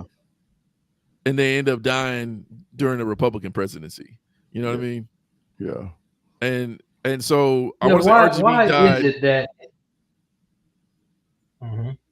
RGB died, and I want to say it was even less time than when Scalia died, which, like I said, Republicans play dirty pool like a motherfucker. And Democrats just take the shit. That's my big problem with the Democratic Party. They just take the shit. Because they try to be the good guys instead of doing what they need to do. Yeah. And so I think it was only 9 months to the election when RGB died. And you know what the Republicans did? Even though they literally just said, oh, I don't think we should nominate a Supreme Court justice in an election year. They nominated a Supreme Court justice. Should we have to vote for our Supreme Court justices? Because I think that would probably... The way the Constitution is written, technically, we do vote for our Supreme Court justices by voting for the president. Yeah. And that's why when people say, you know, it's the lesser of two evils, yes, pick the lesser of two evils because you're voting for your Supreme Court justice. You're voting for your head of the Department of Justice. You're voting for your Supreme Commander of the military. The Commander-in-Chief. Sorry. I should know that. That's what you're voting for, right? Yeah. And now that the Supreme Court has literally said that the president is immune from criminal prosecution for anything that he does under an official act, which includes assassinating other people. As long as he gets the military to do it, it's an official act. We should vote the person that's less likely to actually use that power. And Trump, when he was president, tried to do it on many occasions. He tried to send, when they had all the protests in Seattle, he tried to send the military to go kill the protesters in Seattle. And luckily, there were people like, you can't do that. We'll all go to jail if you do that shit. Yeah, I think he'll still go to jail if he actually tried to do that. No, he's immune. He's immune. I don't know. I read it a little bit different then, because if you do something like just, hey, you know, there's some protesters out there, go kill them. I don't think he's immune for that. I didn't. When I read the, if it's an official act, if he does it using the seal of the presidency, he is immune from criminal prosecution. If it's plain like you just said is, then that's how they gonna enforce it. So if it's plain like that, I didn't read it that plainly. Yeah. Then what did it say? What? Still had like loopholes. Yeah. You can't just go like if he just. In the history of United States presidents have ever been. Am I live? Yeah. Go ahead, Phil. Can y'all hear me? Yeah. Oh, I was just asking, what president in our history as a country has ever been, what's the word? Not convicted, but not held accountable. Held accountable. I guess. So I'm trying to think of the judicial. Nixon could have been. Nixon could have been, but whoever was it Ford or LBJ? I can't remember. It was LBJ. LBJ pardoned him, so he didn't from the crimes that he did. But with this new Supreme Court ruling, there was even no need for pardon because it was done under official business. And the way they worded it is you can't even use anything he does that's official or almost official as evidence, which is why Trump appealed his case in New York where he's a felon. He's saying that there was evidence that was entered that happened while he was officially conducting business. So that's why the case needs to be thrown out, which it might get thrown out because of that now. Sure. You talking about the Mar-a-Lago case? Or No, the porn star case, the hush money case. Oh, okay. What the Supreme Court did in that ruling is an example that certain people ain't qualified to be in those positions. Whichever justices agreed to that, they shouldn't be justices. This is basic physics here. Things that are modular that actually aid the whole system are a lot more beneficial when you can pull out let's say a portion of something defected and replace it with another portion, instead of having everything all linked together, and then when one little small part failed, the whole shit shuts down. That's just dumb. So the fact that this is what I mean, I'm going back to what y'all was saying earlier, when like you said, Shaw, that basically that's what you do. When you pick a certain president, you actually picking the justices because they the ones that pick the justices. I don't agree with that at all. I think we should all vote for every high-ranking politician. I mean, I agree too, vote. But it's in the Constitution. It's like laid out in the Constitution. Which is we all know that's flawed. So yeah, when they gonna but ratify that shit, the Constitution can be amended. So yeah, if Trump becomes president, we're not amending the Constitution. You know what I mean? Example. Go ahead, Phil. To me, this is just another example of the system preserving itself. You're right, but it's like, what do we do? Do we just sit home and be like, damn? You fight the fight. you fight for the cause of objective fucking facts. Yeah. Does everybody just go? Well, we sit on our ass at home about everything. So, what battles are we choosing to fight? And if we're gonna, I'm gonna go vote for Biden. We can literally go vote. Who's to say which? So, voting. We're gonna go vote. Again, Phil, you broke up. We're gonna go vote to change some shit. I say we're using voting as a form of resistance to a system that has showed us what it is. Okay, the system itself, it's both, or preserves itself. So it's a form, or we can make an armed revolution, which none of us are doing that. I got kids. That's what I'm saying. So it's like if voting doesn't do anything, and we aren't going to take up arms, but it does do stuff. It does, Phil. You don't think it don't do nothing? People voted Trump into office. Yeah, it placates. It's a reason how it placates people. Hold up, voting does help on certain instances, but let's be honest. We all in Texas. If all of us go vote for Biden, say that you get the whole black community to go vote for Biden in Texas, do y'all think it's gonna flip Texas? Texas it may not, is actually closer to being flipped. Still, you gotta go do it. It's just that simple. But really, like if y'all had to bait y'all life on it, if all the black people in Texas went and voted, voted for Biden, do y'all think it would flip Texas? It may not, depending on how many people vote for Trump, but you still fight the cause. Well, I'm just answering you in your personal opinion. Do you think it will? I just said it. It may not. It may not. I just say like this, Oscar. 51-49, since you love the middle. 51 is gonna go for Republicans regardless. Okay. 49 may go to Democrats. The only reason I say that is because certain things I think you should vote, but certain things it's not gonna make a difference. In that case, it does make a difference. Look, here's an example of why it makes a difference. One, the fact that if we all vote like we're supposed to, whoever candidate wins, the popular vote that actually shows you what everybody thinking. That As a people, we really wanted him. If Biden win the popular vote and still lose the presidency, did the popular vote matter? Yes, it matters. It lets you know that most people really wanted Biden, but they got a fucked up, flawed system with the Electoral College. Is how the less optimal guy won the fucking election. Okay, there's only you don't think that helps promote people to change, Oscar. It helps promote people to go, you know what? We ain't actually doing shit optimally because the popular vote, this candidate won.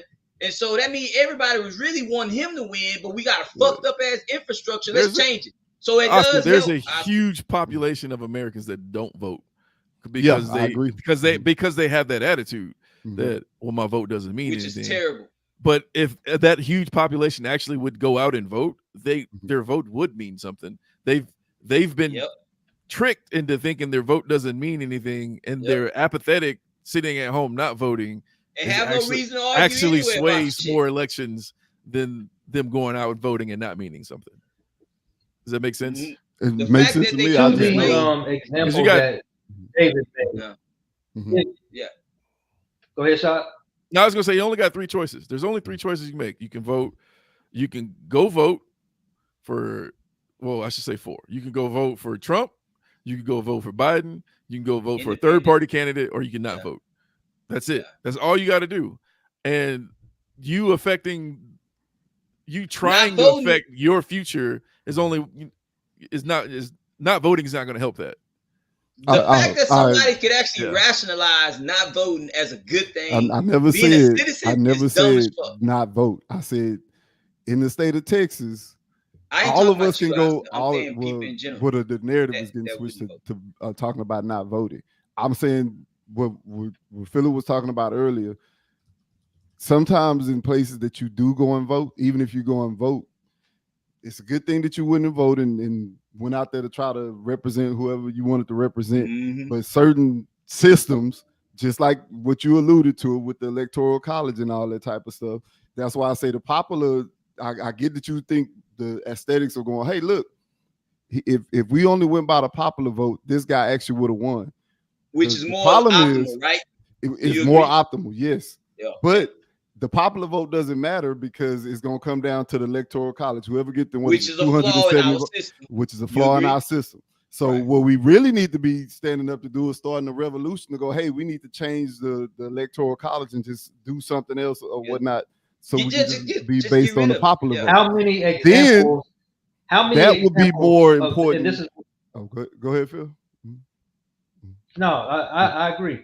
Mm-hmm. But I'm saying if we know that, because there's been more than one president who has won the popular vote and a bunch of times not been, or there's been one more candidate who has won the popular vote and not been made president. So we know that that is an example, which is to say that we've known since its inception and of the Electoral College what its place was. When do people, and I'm speaking to the complacency, how many examples do we need before people say that, okay, well, if this happens one more time now, we're going to do something about it. That's Every exactly year my point. It's the same shit. So the system in itself has to be what I'm saying is the energy used to fight the fight. You're fighting. You're using energy, and people will be. Let's say it gets down to an armed thing, right? At that point, to use measures allowed by the system to change the system is asinine. It's idiotic. Mm-hmm. So to do nothing, that's my whole point. To do nothing is even worse. What's you make it revolution? Let's start something and go. No, that ain't gonna end well for nobody. That's the dumbest shit. War is the stupidest option for any situation. Anybody should know that. Well, that's what revolution doesn't necessarily mean war. That's likely what's going to happen. That's something that pacifists and cowards say, Dave. And I don't consider you to be a pacifist or a coward. It's a reality that power does not concede anything, and the only way to address or assert power is to take power. And when you study military or even sociology, revolutions occur when the subjected class or the oppressed class is agitated. How are they agitated? Because the powerful continue to assert their power to the point where those that are powerless have no other. They basically decide that I'm not going to live like this anymore. I would rather die, which we see our forefathers have said. Yeah. Give me liberty or give me death. So look at Israel and Hamas to say right that now. It is but they was like a bad outcome for everybody, it's a great outcome. We live next door. Okay, I think you misunderstood. Phil. Let me clarify what I mean when I say war is a terrible option. Okay, it is not the smartest of the two individuals. Let's say it's two individuals, individual A, individual B. They got opposing points of view, but one is actually more logical. It is not the logical one who wants to go to war. It is the fucking we'll say A is the logical one. B is the idiot that want to do fucked up shit that's gonna hurt everybody else.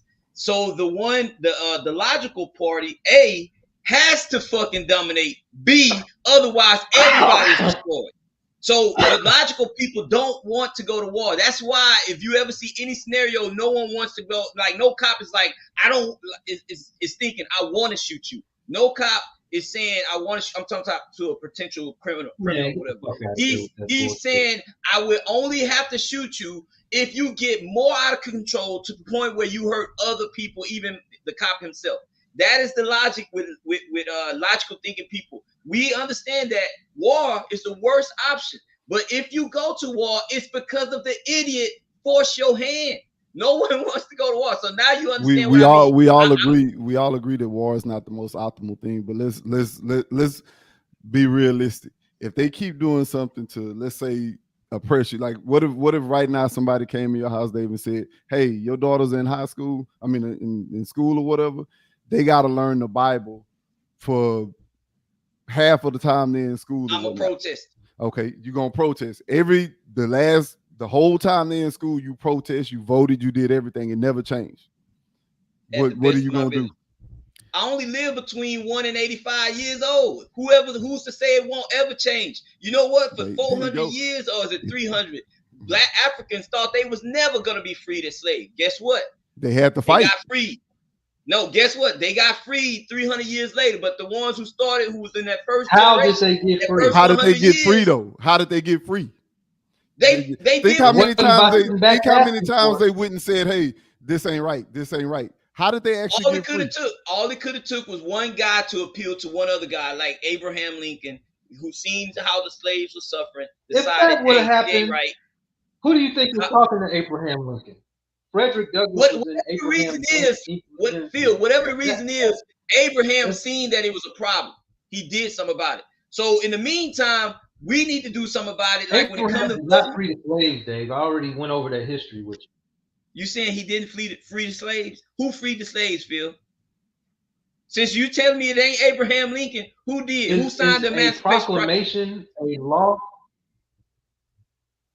It's a declaration. Of a government. He only proclaimed that the slaves in the South were free. It was actually the ratification of the 14th Amendment, or is it 13th Amendment? I can't remember. So once again, who decided that the slaves, all of them, was free, Phil? The Civil It was War. 13th Amendment. It was the ratification of the 13th Amendment. But who was the actual people behind this? Who was they? Was they white people, black people, government officials? It's the Constitution. The 13th Amendment. People. It was the black people who freed the slaves, or was it the actual white people who was imprisoning the slaves decided that they shouldn't be slaves? Here we go. We're talking about a government that can write shit down and then decide that they don't want to fulfill it. So in the event that anything is written down, it does not necessarily, which is why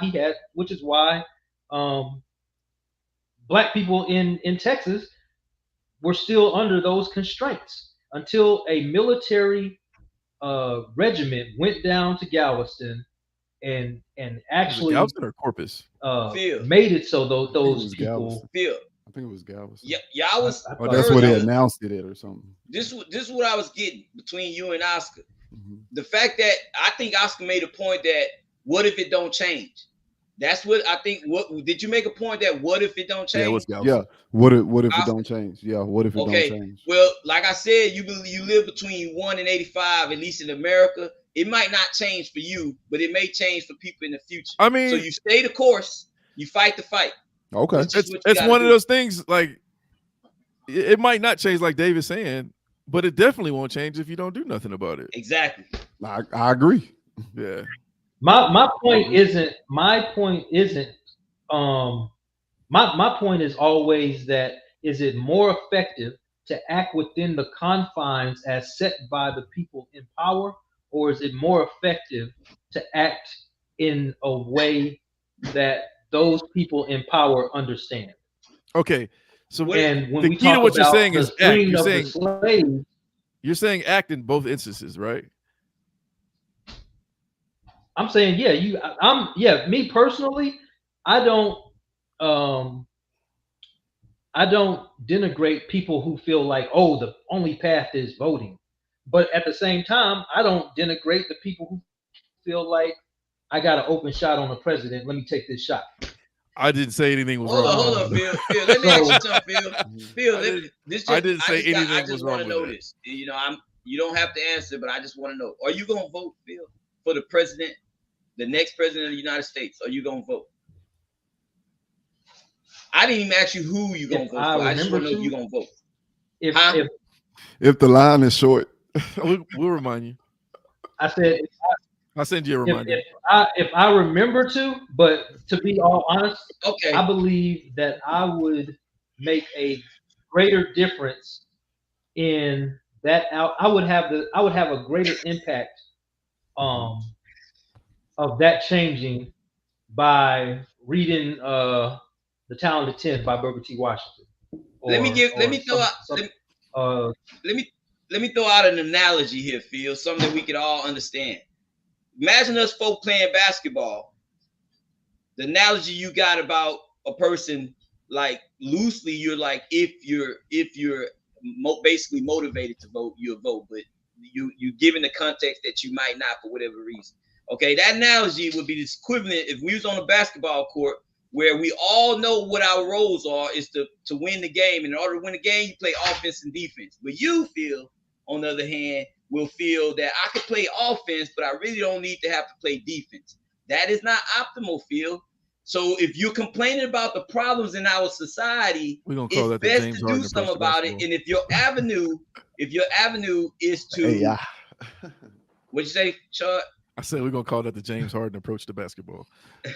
if you complain about the things in society and you want to do something about it, you have options. One of those options is to vote, Phil. Instead of just doing nothing, you have no reason to complain. I know you probably heard that statement before. Well, who's saying it's and that's the thing.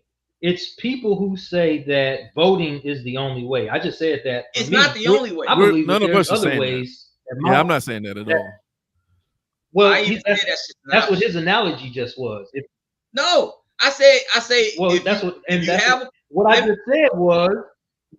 What I just said was, I believe that I can make a better impact on the outcome by using the energy I would go to vote, the time that I would go to vote. I could use that energy doing something else to impact. Or give me an example. You could do that and then set a date, like a reminder on that date, and vote. Like you could do all that. Phil, come on. Not either or.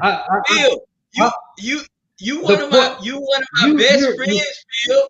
I have high regard. Well, I got a question. Do y'all think the country gonna go to shit if Trump wins? Absolutely. Nah, it's not. It's not. It's too much don't think it momentum. is. No, I Do don't you think it think is. the country is not going to go to shit if Biden wins? Mhm. It's I don't neither think- yeah, for I either don't think one. Not going to go to shit if Biden wins? Right. It's neither for either one. It's just gonna be the Huh? same. People hating on this new president Okay, versus this surface other president. level. Trump, to me, Trump's a crook. He's committed crimes that I have seen, and I think he should pay for it. And if he becomes president, that doesn't happen. That's surface level, right? But I also know of not just Project 2025, but of a lot of legislatures in red states that are awaiting, just like they were awaiting for the Supreme Court to finally overturn Roe versus Wade. They already had laws that were written that as soon as that Roe versus Wade was repealed, those laws took effect. They have that done for a lot of things, like the whole Christianity in schools, the whole. Right. So there's a lot of things that, like, I personally do not agree with, that if Trump became president will become a reality versus Biden. That's just it's factual. It's not that I'm thinking up these things in the head. I'm not being a conspiracy theorist or anything. These are things that you can do research into and know that they're passing these laws and they're saying this is not going to take effect until this gated thing happens. Trump's also going to get rid of, he attempted to do it last time, but now he's going to get a second chance where all the people in the room that were telling him, hey man, you can't do it, you can go to jail. He got rid of all those people. Now you have to sign a loyalty test, right? You guys don't realize that Trump was one person away from overturning the Constitution and still being president right now. He tried to overturn the Constitution of America and stay president, and it was literally Vice President Pence that was like, nah, pimpin', we ain't doing that. And also the governor from Georgia, he was like, ooh, yeah, that's illegal. He does that, right? And he's learning, he's getting better at being able to be a crook. Like, the judges that he's going to appoint when he becomes president are going to be crooked ass judges. I'm not saying that Biden hasn't appointed some crooked judges, but I guarantee you Trump appointed way more crooked judges. That's what I'm saying. Biden might hurt us in some way, form, or fashion, but Trump is going to purposely hurt us, and it's going to be exponentially worse. We're seeing the repercussions of his presidency right now. By the way, let me say this. Let me read something to you, Phil. Check this out. This is what Biden did when it came to equality and justice. He invested in historic funding to the tribal government and native communities. He signed historic executive orders to advance equity and racial justice, leading to the bold action to narrow the racial wealth gap, invest in communities facing persistent poverty, delivered racial justice and reform to criminal justice. He signed the legislative protecting marriage for the same-sex interracial couples and advanced full equality for LGBTQ plus people. He appointed a record number of women and people of color field to serve in his administration. That means he hired more Black people and Hispanic people than anybody in history to be a part of the government to help make policies for us. He nominated and confirmed Justice Ketanji Brown Jackson, as we all know, the first Black woman to serve on the Supreme Court, along with the record number of diverse judicial appointees. He initiated the process to review how marijuana is scheduled under federal law and pardon all prior federal offenses of simple marijuana possession. This is what Joe Biden did as far as helping equality keep its momentum and stuff like that. So Trump, he didn't do none of that, Phil, none of that shit. And you think he gonna do it in his second term? He ain't gonna do none of that either. So Biden can only add to the shit that he'd already done, to the accomplishments he done. Also, Trump made it. He got rid of. Let me give another business regulations, so now they can dump chemical waste into water streams now. Like that literally is harming people. Yeah, he don't like windmills because they lower his property value. In case if people always wondered why he hated windmills. He says it kills bald eagles. Yeah, that was his excuse. or whatever. Like a bald eagle can't see a big ass fucking Let me fan. give this analogy.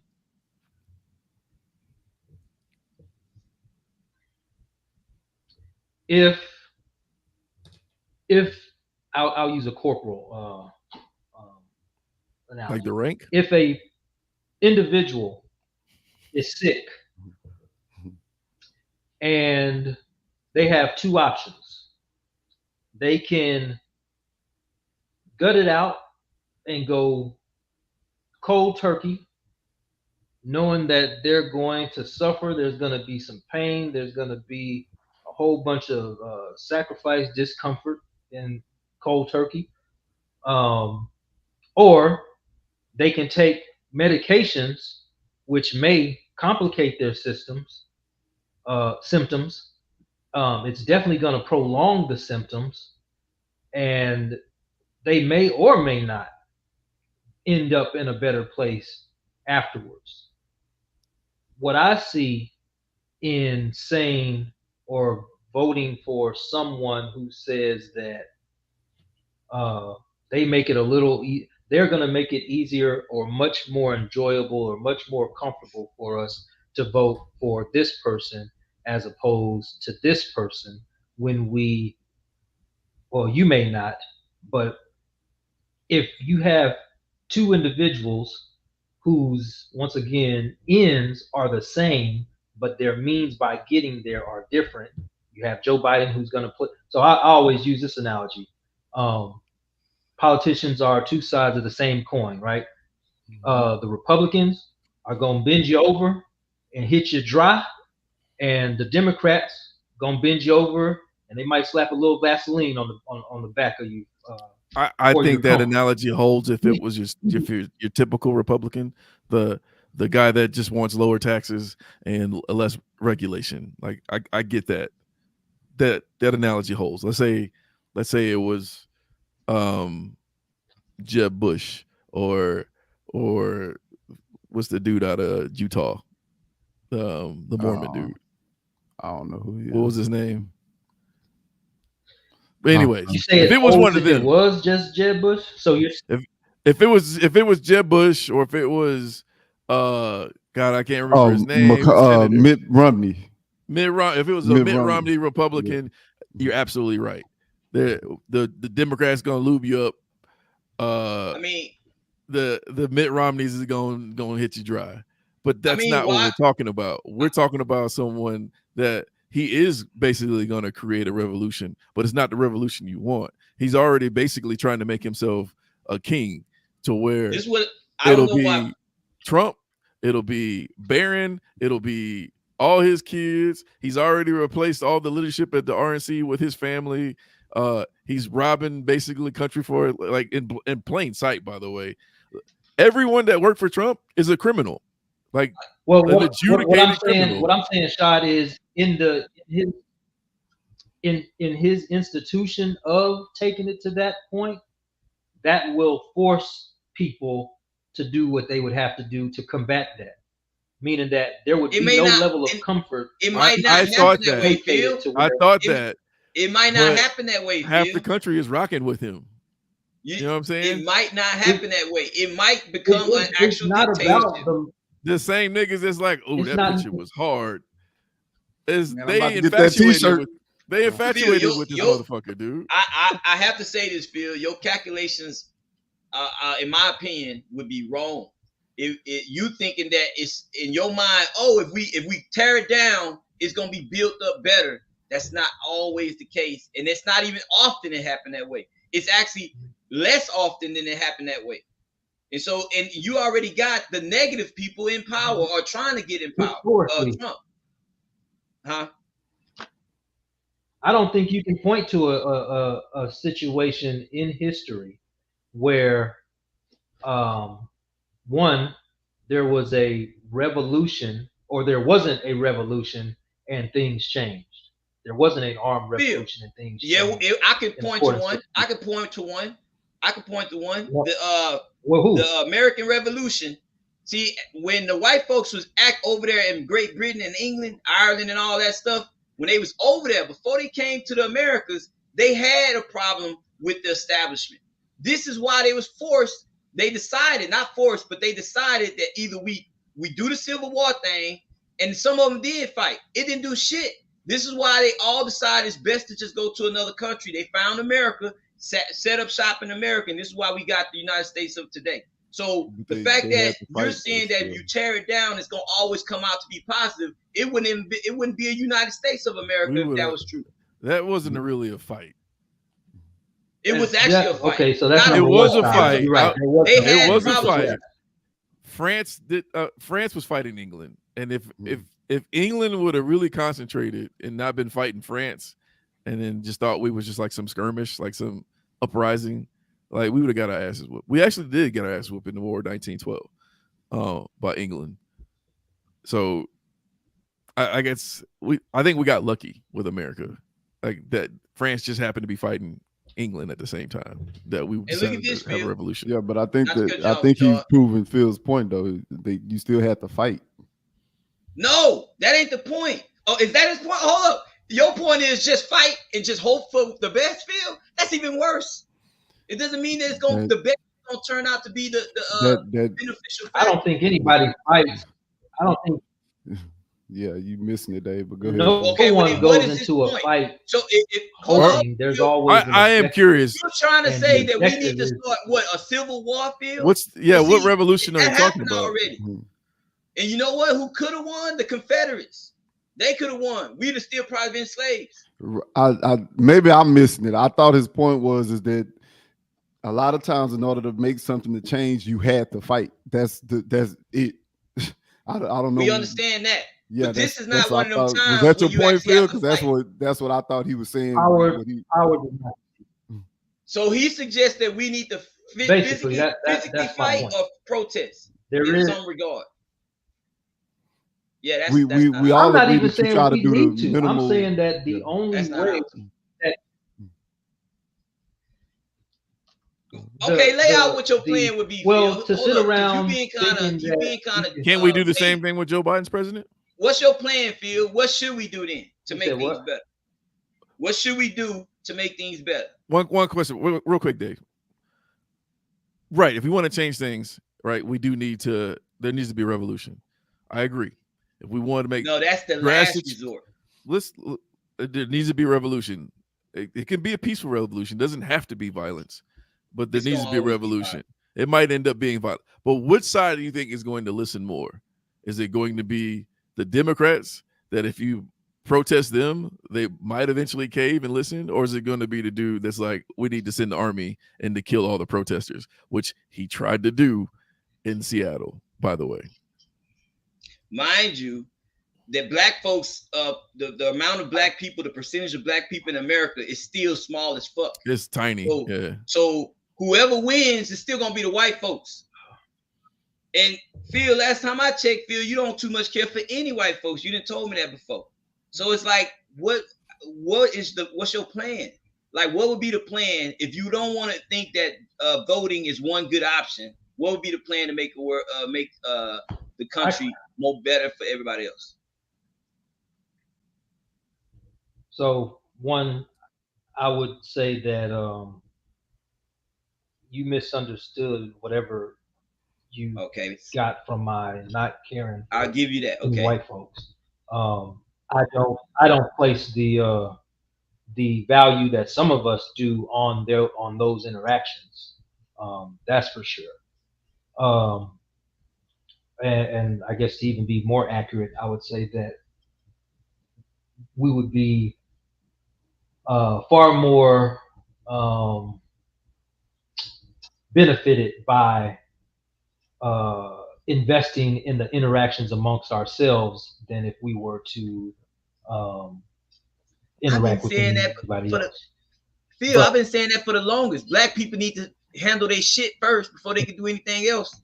They need to fix the problems. Okay, then we're not in contention. But I just wanted to clear up that statement you said that I made. Haven't I been saying that, Oscar? But for the longest time. That means y'all agree with each other. Yeah, but is it a? I keep telling that should be the start. But that should be the start, and we not black folks not even close to that yet. That's my point.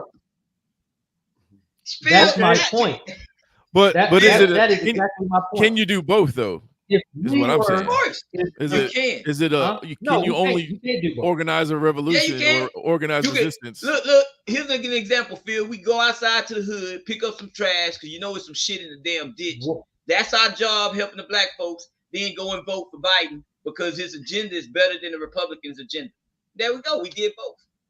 As an The example, time that you take, the time that you would take organizing people to go and vote, could that same time be utilized in reaching out to more of our own constituency?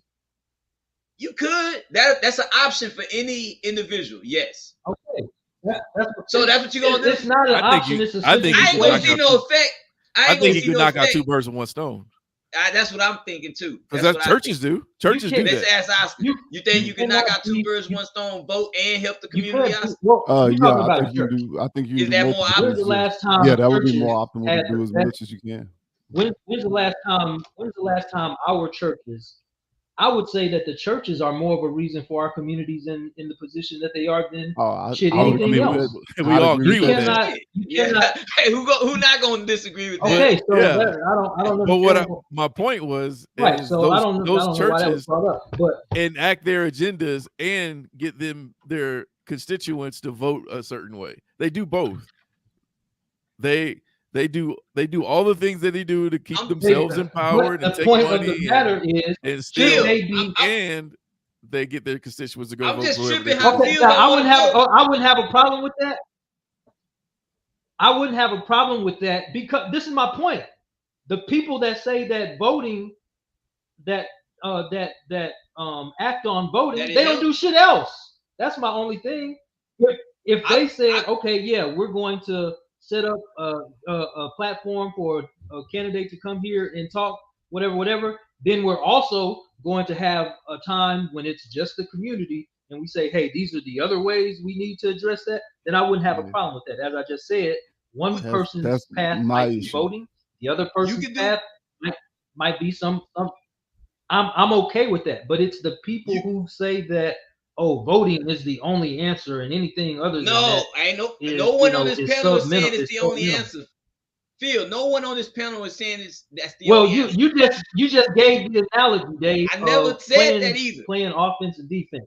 So if if I'm just playing offense and I'm not playing defense, then I'm not doing nothing. So that's not the case. I'm saying that.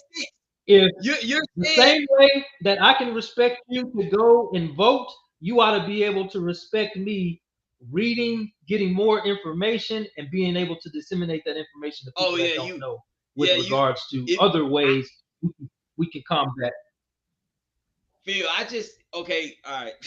I wouldn't know what you're doing at home if you ain't, let's say for example, if you didn't go vote. By the way, there's more ways to just vote than just voting. You vote down up and down the ticket, all Democratic. People who are at the point that needs to be voted for, you can vote for multiple people. So that helps because they all tend to have the same agenda, the Democratic Party. So it's not just for the president. And also, if you feel that, black folks, because this is basically what you telling me now when you could have just said this earlier, that we need to start with helping ourselves first, and then we can worry about, branching out, helping the rest of the country. Okay, but look, we can do this with each other. Here's a start with black folks. Me and you doing this right now. I think Phil is doing. I mean, Shaw is doing it. I think Oscar's doing it. Exactly. We ain't committing crimes. That's a help right there. We out there. We teaching our children to be actually respectful, decent people. That's another thing. So all of these things we're doing is actually things we are doing. So no one's just sitting on their butt not doing nothing. So I'm not blaming you, Phil. I'm just making this one point. It is more optimal because it doesn't take you any time to go drive up to a register point where you register the voting point to go and just vote. It doesn't hurt nothing. And that impact of voting is actually bigger than a lot of impacts that you may be doing that you think are effort. I mean, that is effort. That might be a bigger impact. And so don't you want the most optimal outcome of making America better? Voting, I think, would be one. If Trump. I have a voting station, 3 minutes away from my house if I walk out of my door. How am I a Trump supporter? I could I walk was making to the fun because voting you said station. making America great. What? Trump Nah, stole that- that, by the way. That's a Reagan term. slogan. If Now, I don't was wanna to use walk it. Go ahead, Phil. to the voting station, catch someone outside of the voting station, stop them, and tell them about Frederick Douglass's conversation with Abraham Lincoln, that would be just as effective as that person or me walking in there and voting. But you my- What if they say but they? you can What do if they that. say they ain't trying to hear that nigga? That's- They ain't trying to hear about Frederick Douglass. You and can his- do that in line. You can. I'm I was gonna just say you joking, can knock Phil. out two birds with one stone, Phil. I'm You can joking. be in line to vote and be like, "Hey, you heard about that Frederick Douglass? That motherfucker was cool as fuck, huh? You see his hair? Yeah. You know what I'm saying? Like you can do all that shit. Exactly. He look like that. But He my look like point that is, nigga that played why on. would I walk? Why would I walk? Why would I walk that extra To minute and a engage with half people. when I could go to my corner store? Listen You to what I'm saying. Okay. Why would I walk that extra minute and a half to the voting poll when I could just walk the minute and a half to the corner store, pick up a 40 ounce, talk to the people in the line about Frederick Douglass, Well, and let them go on their way? I think that Now one, their baseline. there's way better beers Their- than 40 their knowledge- bro. Like, you know what I mean? Not I'm even- just thinking, well, you get up your I don't know. palate for one. When Pacifico Two, make a 40, For two, whatever happened to OE? Oh, that is. I mean, Nah, I mean, not. I don't even that drink is- 40s. I'm just saying. that, two, because Um, me and Dave are asking the- you to. Just, my just point be a is homie. raising the baseline. Just be a homie. That's like the easiest benefit to make a big impact. It We ain't is. even You we ain't vote even for a asking you who president. you're gonna vote for. We just want you to go vote. We just be a homie. Watch this. Oscar, I know Oscar tends to be the type of person who think a certain way. So I gotta actually Yeah, I ask tend him to think a to certain way. speak his That's true. honesty. So let me see, Oscar. Do you think voting for the most powerful person in office a big impact as far as making an effort to make the country a better place? I think it does show that you're making effort if you go vote. See, Phil? I know you got options, what? Phil. Why do That's you think easy. that the same way? Listen, we're all grown men here, I'm a and grown the ass same man. way You gotta put that that- ass behind it. my perspective, I don't expect any of my perspectives to change how any of you think. So to see Phil as though the way another man thinks is going to have some effect, I'll entertain it, of course, but my hard line is that the energy that I would use to put into a system I know is only going to, and then, to a larger conversation, right? That If effort we has all lost agree that there is energy. no free will and what happens is what happens is We meant didn't to agree happen, that. which I have different Oscar thoughts. didn't agree. Yeah, I didn't agree. Yeah. Well, I agree. But I you thought can- somebody, yeah, you- Oscar, you didn't agree. Oscar don't. No, Oscar Oscar don't think said Okay, it. so Oscar don't think you could it's possible to calculate bodies of motion, bodies in motion. Oscar No, don't think I- it's possible. actually, If I you can can tell you what- calculate. I don't. You can I don't calculate think you bodies can. in motion. You can't predict. Yeah, So therefore, it's no free will. I'll actually speak for myself Go on that one. I think that this is the whole illusion with free will and everything. Like if you could pinpoint the very beginning of whatever particle hit this particle that got you all the way to this point with Bodies in 100% with 100 degree of But- certainty, that's my definition of free will or whatnot. If you can do What? all that, and go, hey, Oscar, I know at this point right here, this particle's gonna hit here. In the year 2024, you're gonna be sitting there on a podcast or whatnot. Then I'll say, yeah, you're right. We ain't got no free will. Laplace. Oscar, you do know you don't have Laplace's wings, demon. right? You I don't don't have have- wings, right? Yeah, I You don't know have wings. you don't got What rings, is it? wings. What Okay, does that so have to do you with can't anything? fly.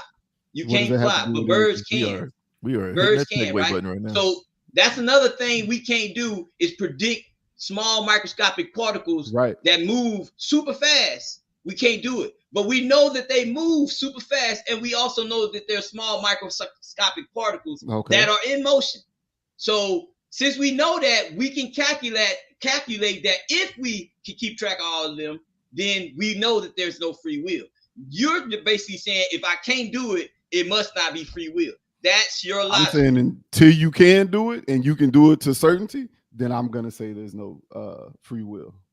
Oh I'm gonna say there's free will. I believe that there's free will in certain aspects. That's but my exactly point what I'm of saying. bringing that up was, yeah. My point of bringing. Hold on. Can I stop you for a second, Phil? Can I stop you for a second, Phil? Yeah. Okay. If there's like what y'all proposing, it doesn't matter if I vote then if it's already free will and it's gonna happen. No. You actually help make it change.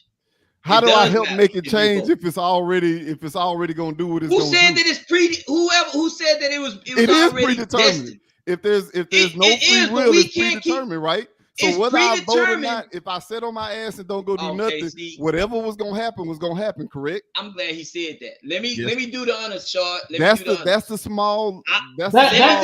argument that you make. Yeah.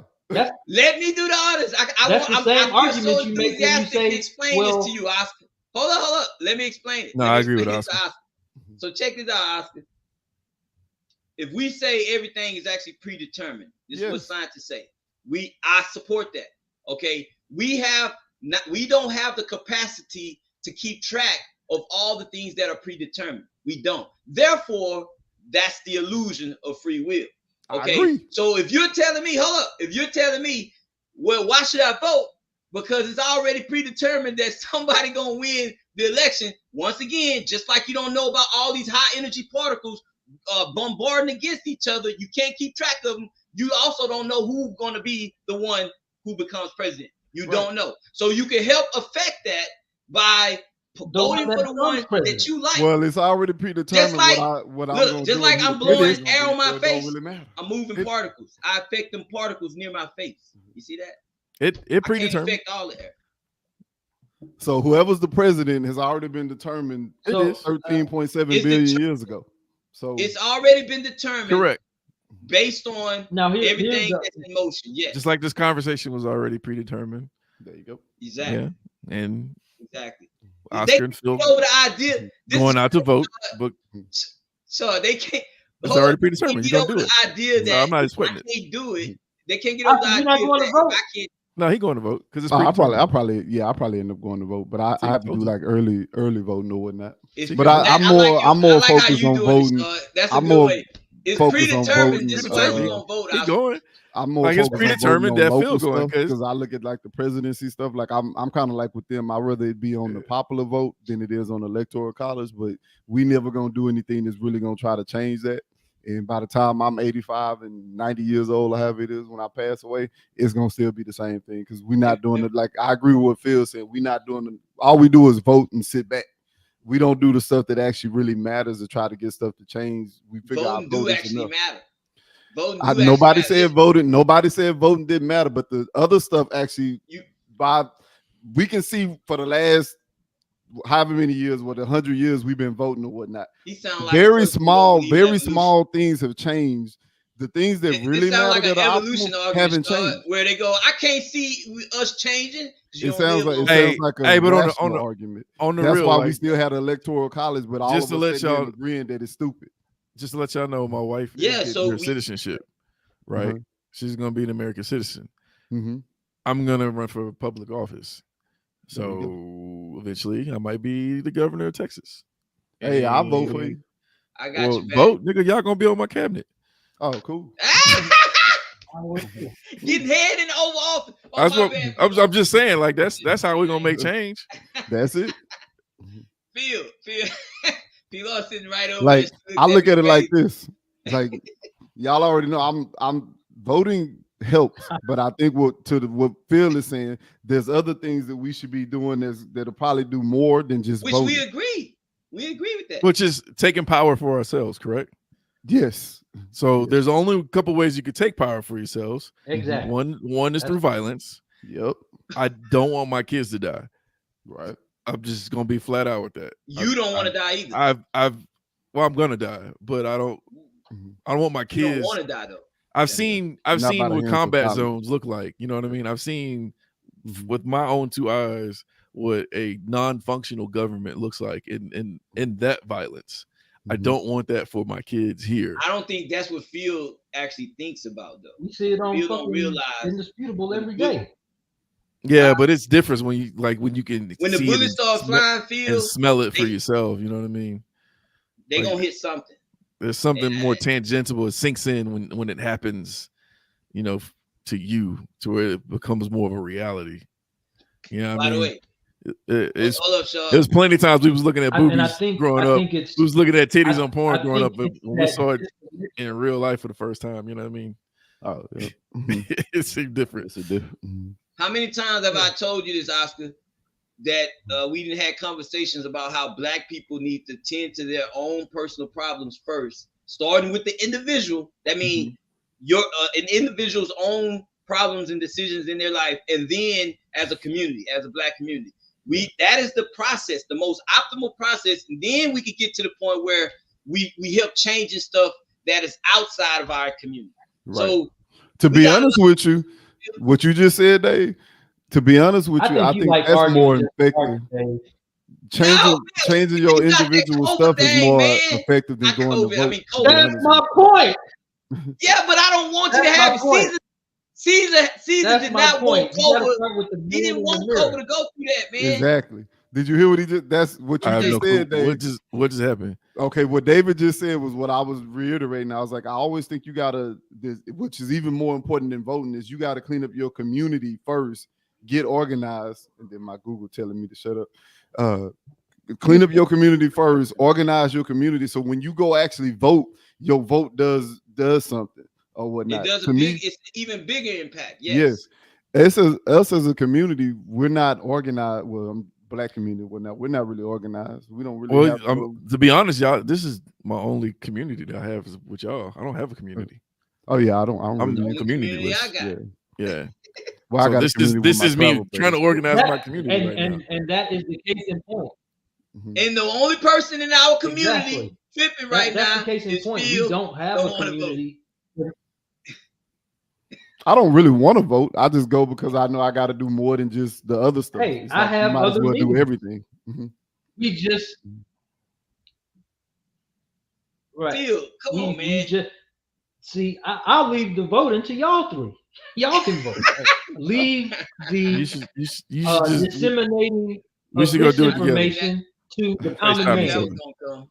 I knew that was gonna come. But look, one vote that you didn't vote for Biden can go to Trump, which If I makes go, our I'm struggle going to harder. see what I can see in the line, man. Yeah, do that then. Oh, And yeah, that's they the truth. be That's the out actual there, too. fact. It doesn't make your struggle harder.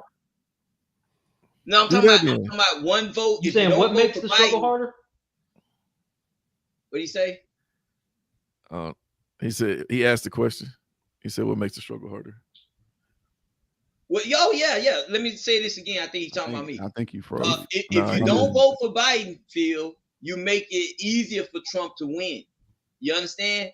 If you vote for Biden, it makes it harder for him to win. If you don't vote at all, you makes it easier for him to win. That's an actual fact. It's a mathematical fact. So that's why it's better for you to vote for the right person you want to be in office. You get what I'm saying? So imagine this. Imagine if none of the Republicans voted for Trump. Biden would win easy. You know what I'm saying? We know that the Republicans go out and vote. We know that. So, which is why the Democrats are motivated to, have all these other groups. That I think that's why they're bringing in all of these illegal immigrants and doing away with the different requirements to vote. No. Because they Me and David large- talked about that last night. I agree. Watch this, Oscar. Oscar, I agree with you, Phil. I on told that. Oscar. Statistically, Let me Democrats finish vote this, more. though. This is my point. My point is that if I believe that voting for Trump will create an environment that is so oppressive that the people will have to act on that oppression because they won't be able to live under it, then that is one method of motivating the people to do more than just rely on votes. Why would you If I increase say, the hey, suffering for your let's kids, go though? vote for No, Biden. your Now kids y'all know won't I have to voted go for through Trump that, the Phil. first Yeah. term because I wanted him to highlight or pull the mask off of what America was, and he did that successfully. Okay, we so now have good job. open racism. He's done with we've that. had Get the probably fuck out of here. Civil rights. It was always a mask. Every politician. But it hasn't changed us because we still feel like voting. We still feel like acting within a system that preserves itself. So he's just don't vote. Is going to. I mean, is going to is all that needs to happen for it to change. That's basically what he's saying. I literally gave him policy. What he's saying is Biden has accomplished since he was in No, office. what he's actually saying is you got to do more than just vote, because voting has proven. We know that. We established that. We've all agreed on that. I even said that. You got so options. You can do more than one. Just because you vote, that doesn't give you license. Right, but just because you vote, that doesn't give you license or to say, "Oh, I'm better than you because you don't vote." No, not better. I may be more willing, not better or whatever, more constructive to bringing about the changes that we want to see in favor of us as a people. When you vote, you're voting for issues that. Phil, you really trying to. You're voting for candidates that bring up. It's a good option to not vote. You trying to rationalize that. I'm not saying it's a good. I'm saying that there's more you can do to effectuate change than vote, and I think there's more constructive that you can do than vote. I agree with you. Okay, that's all I'm saying. Yeah, and what I'm saying is voting. It could be a big impact of an effort. When is voting? Is it on a Tuesday? I can't remember. There's a specific day that we go vote, right? Why couldn't you do all that shit on what you are doing to make society better, either on a Monday or a Wednesday? Is all I'm saying. I think you can do all of that. Wednesdays. I think you work on Tuesday also. Yeah, they need to just make it a holiday. It does need to be a national holiday. Yep. I agree. Yeah, which is and when I become president, and it ain't happening, really I'll fix that. Yeah. And Phil, I'm going to appoint you to head of my Department of Justice. Just be ready. No, Phil, my bad, Phil. Don't put Phil as the Phil go. Phil, damn, Phil is Cobra. That's what I'm talking about. That's what hold us back, right? We got it. We got it. We got it. No. Look, we got to straighten out Cobra, okay? No, it's true colors. Phil, see, here's the thing. I'm gonna keep it real, Phil. You need Cobra, man. You need I know, Cobra. But Cobra, if you that's let what Cobra I'm saying. have, we need Cobra. If you let, I agree. If you because he'll let you know how the shit was. I get it. But Cobra, give him control. This nigga gonna get radical. With that power, you gonna get radical. I know you will. You don't give anybody full control. White folks gonna be like, man, how that's why you don't give anybody full control, brother. Hey, you don't give anybody full control, man. That's my thing. The first time you have I want Phil to wear. Phil, you gonna have to wear a fucking Black Panther outfit to work every goddamn day, and it's gonna be beautiful. Oh hell! Hey man, I don't think it's different building. Camouflage the sticky under that. Yeah. Oh my god. Now, Phil, I understand your point. When I can be my authentic self. Come on. Yeah. That's the thing I'm scared of. See, my thing is we need all of us. We need all of us. We need the people that just want to pray, even though you may disagree with that. But there's a certain level of energy that goes into that. We need the people that's gonna be out there and want to march. We need the people that's gonna be in the dark, watching I ain't gonna even go into that. But spooks that sat by the door. We need all of that to bring about the changes that we want to see. The people that I have a problem with are the people that say that no, and you guys just alluded to this. Democrats take the higher ground. They uphold right. They eat their own, meaning they'll I still can't think of the fucking word. They'll adjudicate and take their own through the ringers for doing shit that the Republicans do, But the Republicans ain't doing that to their people. So it's like Democrats. I mean, and I'll say this about black people. Black people uphold the higher standards of justice and morality and righteousness, even though we see that when they have the same ability to exercise that same moral high ground or whatever, they don't do that. To me, that's not justice. I can't That's help that, a level of fucking ignorance to me. So Phil, what justice in its true sense, yes. Justice as it occurs in society, no, that's not the case. Let me ask you something. Phil. So you're saying if the Democrats find somebody, a member of their government, if they find out they corrupt, they should not punish them. They should not hold them accountability to accountability. Dave, to Phil's point, they should. Phil, no. Dave, to Phil's point, it's happening right now. Joe Biden had a bad debate performance, and half the Democratic Party is asking him to leave and step down. Trump literally went to court and was found guilty of rape, fraud, theft, and everything, and no one has asked him to step down in his party. But see, here's the thing: there's no reason they just ain't too smart. There's no reason to tell a man he needs to step down. He had a bad debate. His point is, Democrats don't play dirty pool. They take the high ground when the other side. But we don't need to start doing that, because then now it's gonna be a common thing, and then all it takes is one person. I agree. I might well be a dictator. Well, it's still factual what he's saying. Let's put this in perspective. How do you win a war?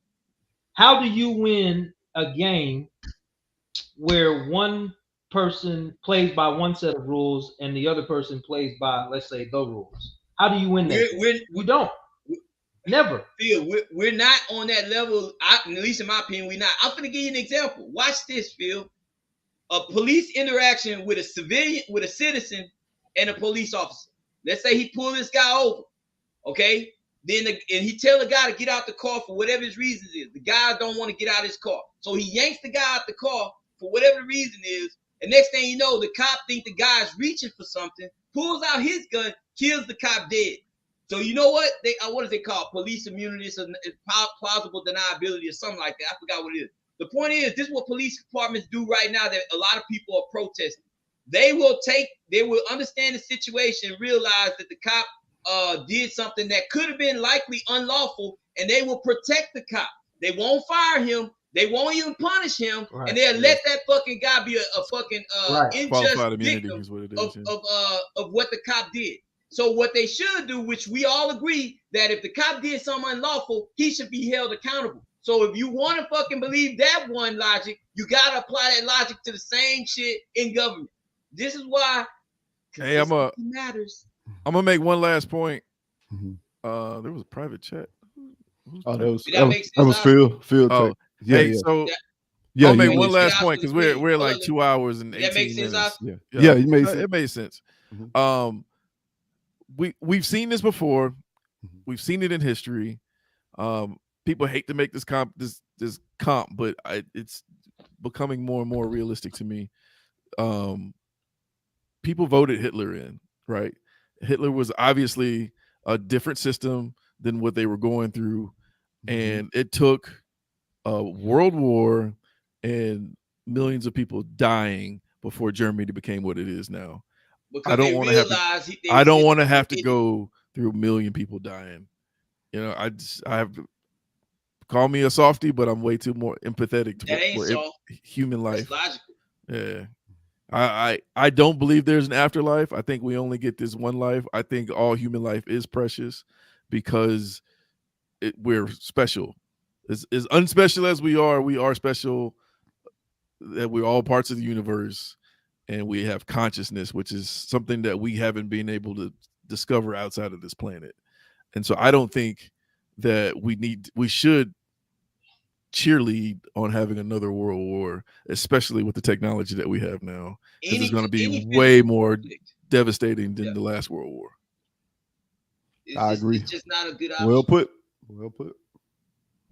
So But here's the thing, Phil, you there? You pausing? Okay. So I completely side with your fight for the injustices. Closing arguments, Dave. Always side for that, Phil. Dave, go ahead and make a closing argument because we're gonna cut it off in about 11 All right, look, minutes. Phil, just so you know, you don't be thinking I'm always trying to object to you, because we do align ourselves in. I mean, we have thinking hey, man, that are. I love us, so it ain't no thing. It's just here's the thing. I recognize you as my friend as being a person of a radical mind. So, for example, I would be like MLK. You already know you'd be Malcolm X. Now, you think MLK wanted Malcolm X to get killed? No. Malcolm X just thought that he had an agenda. And so it actually even though MLK died too, my analogy is simple. We think the same. It's just that to make the call to get physical is not it's not a time for that right now. And I don't think we'll ever be, at least in this day and age, because of technology and all this information that people can have free access to. So we never need to resort to physical interactions with each other in any way. We don't need to. We need to just do the things we tend to normally do. Go through the steps. Vote for everything. Also petition, protest, all that type of stuff, and we'll eventually make shit happen, like we've been doing. This is how we got out of the civil rights era. Oscar? That way, kids will be safe. I thought it was done. Okay. Don't be psyching me out like that, Dave. Oscar, go ahead, go. Back to all our arguments, I don't think religion should be in schools. I don't think it should be in any part of the government. I think that I think that both of the political parties are divisive. I hate to sound like Trump, but there's good and bad people on both sides. I ain't like that at all. I think that you can vote, but I think voting is a good thing, but I think you have to do more than just vote to make a big change. I'm not advocating for any type of wars, anything like that. I always think you should stop it at the easiest level, like voting or having a discussion or whatnot, and hopefully some of the stuff changes. But I look at the situation like this, man. I wish we could dismantle both of the parties and just have people run on their own merits and say, hey, this is what I stand for, instead of just trying to make like a loyalty to one of these parties or whatever. I think it's doing more damage than it is good. And Judge Glanville got kicked out of the Young Thug trial, but we didn't get to that. I wanted to talk about that too, but that's all I got to say. It could be another podcast topic. I don't know if y'all watched that though, the Young Thug. I would say that I've been watching and I heard and I seen that, and I kind of thought that was going to be the case. I think he was trying to get himself kicked out of there. Right. Yeah.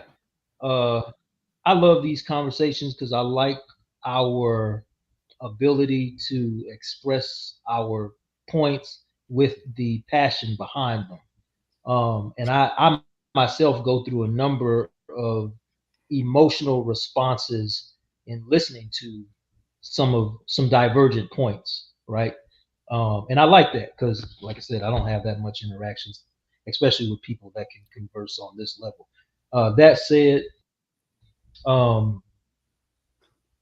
would agree with Shad as to the point that, one, I love my daughters, I love my family.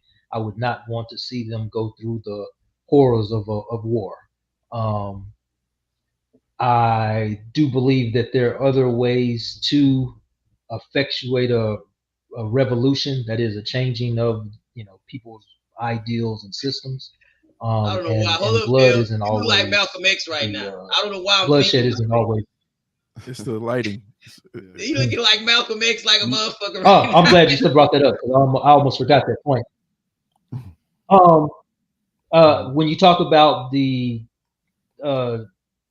supposed divergence of ideals or ideology of Malcolm X and Martin Luther King, for those that know, at Martin Luther's death, his ideals was very similar, if not more radical than Malcolm's.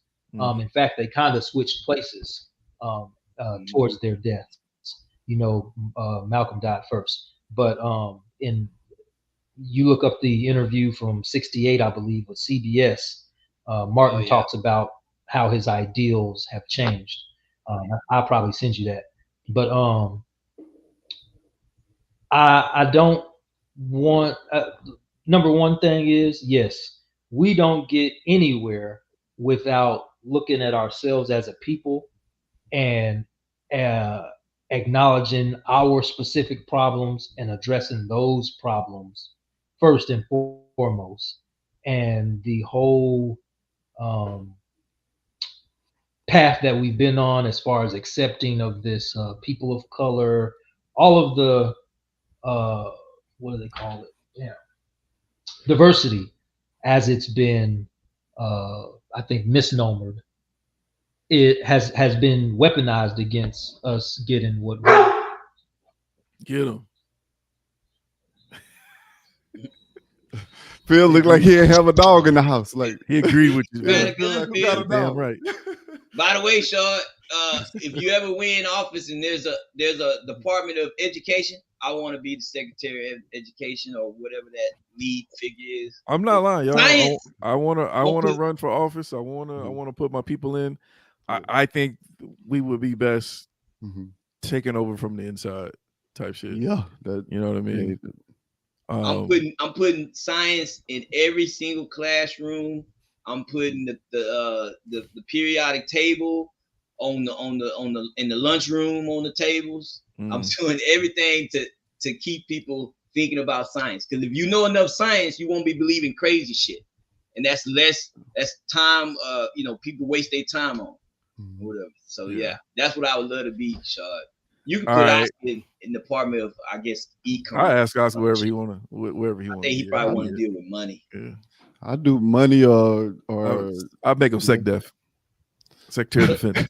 Hey, that'll work too. Nah, Oscar ain't gonna want to do the Secretary of Defense. That'd probably be good. I wouldn't mind. You would? Phil would be like, let's go to war. Nah, nigga, we'll get. I don't know, Oscar.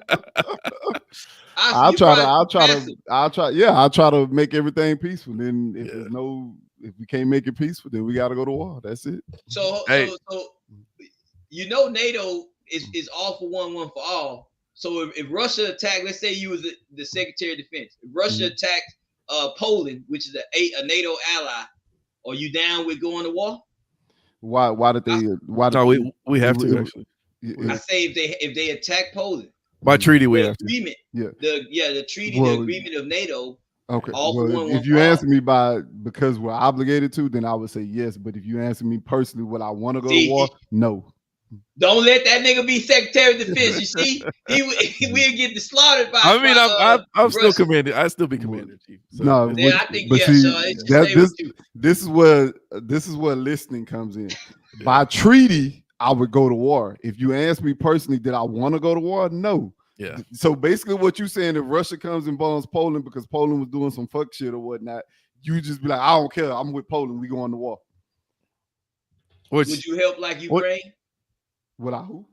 Would you help Poland like we helping Ukraine? I mean, Poland, we would be boots on ground because they NATO. Yeah. Ukraine, we just sitting NATO. Ukraine, I wouldn't even really help Ukraine, to be honest with you. If I was the president, I'd be like, he can't be. He don't understand that. All you gotta do is keep giving them. Why are we helping Ukraine? The old part of Russia, natural resources. That's it. We doing it because of natural resources. It's even more to let Russia know that don't try to even mess with anybody, not even people we like. You get it? Give them that impression. But we don't have to help Ukraine. It's all over natural resources. Hey, we had 2 hours and 30 minutes. We're gonna end this right here. Hey, anybody see this? Onesies, twosies. If somehow you made it this far and the algorithm led you to us, please hit that subscribe button, slap that motherfucking like button, and tune in again. We're gonna try to do this once a week. If we don't do it once a week, catch our reruns. We on this bitch. You know what I'm saying? But anyways, y'all got anything else to say? Y'all want to say before we get out of here? No, man, this was enlightening. This was fun. Yeah. Really appreciate everybody watching. If y'all are, we need to get more subscribers. Hey, we're gonna chop this up. We're gonna make some shorts. I'm gonna get back on that. I got the time now. So y'all, we out this motherfucker, y'all. Peace. All right, y'all. Peace. Good seeing y'all, dog. Peace.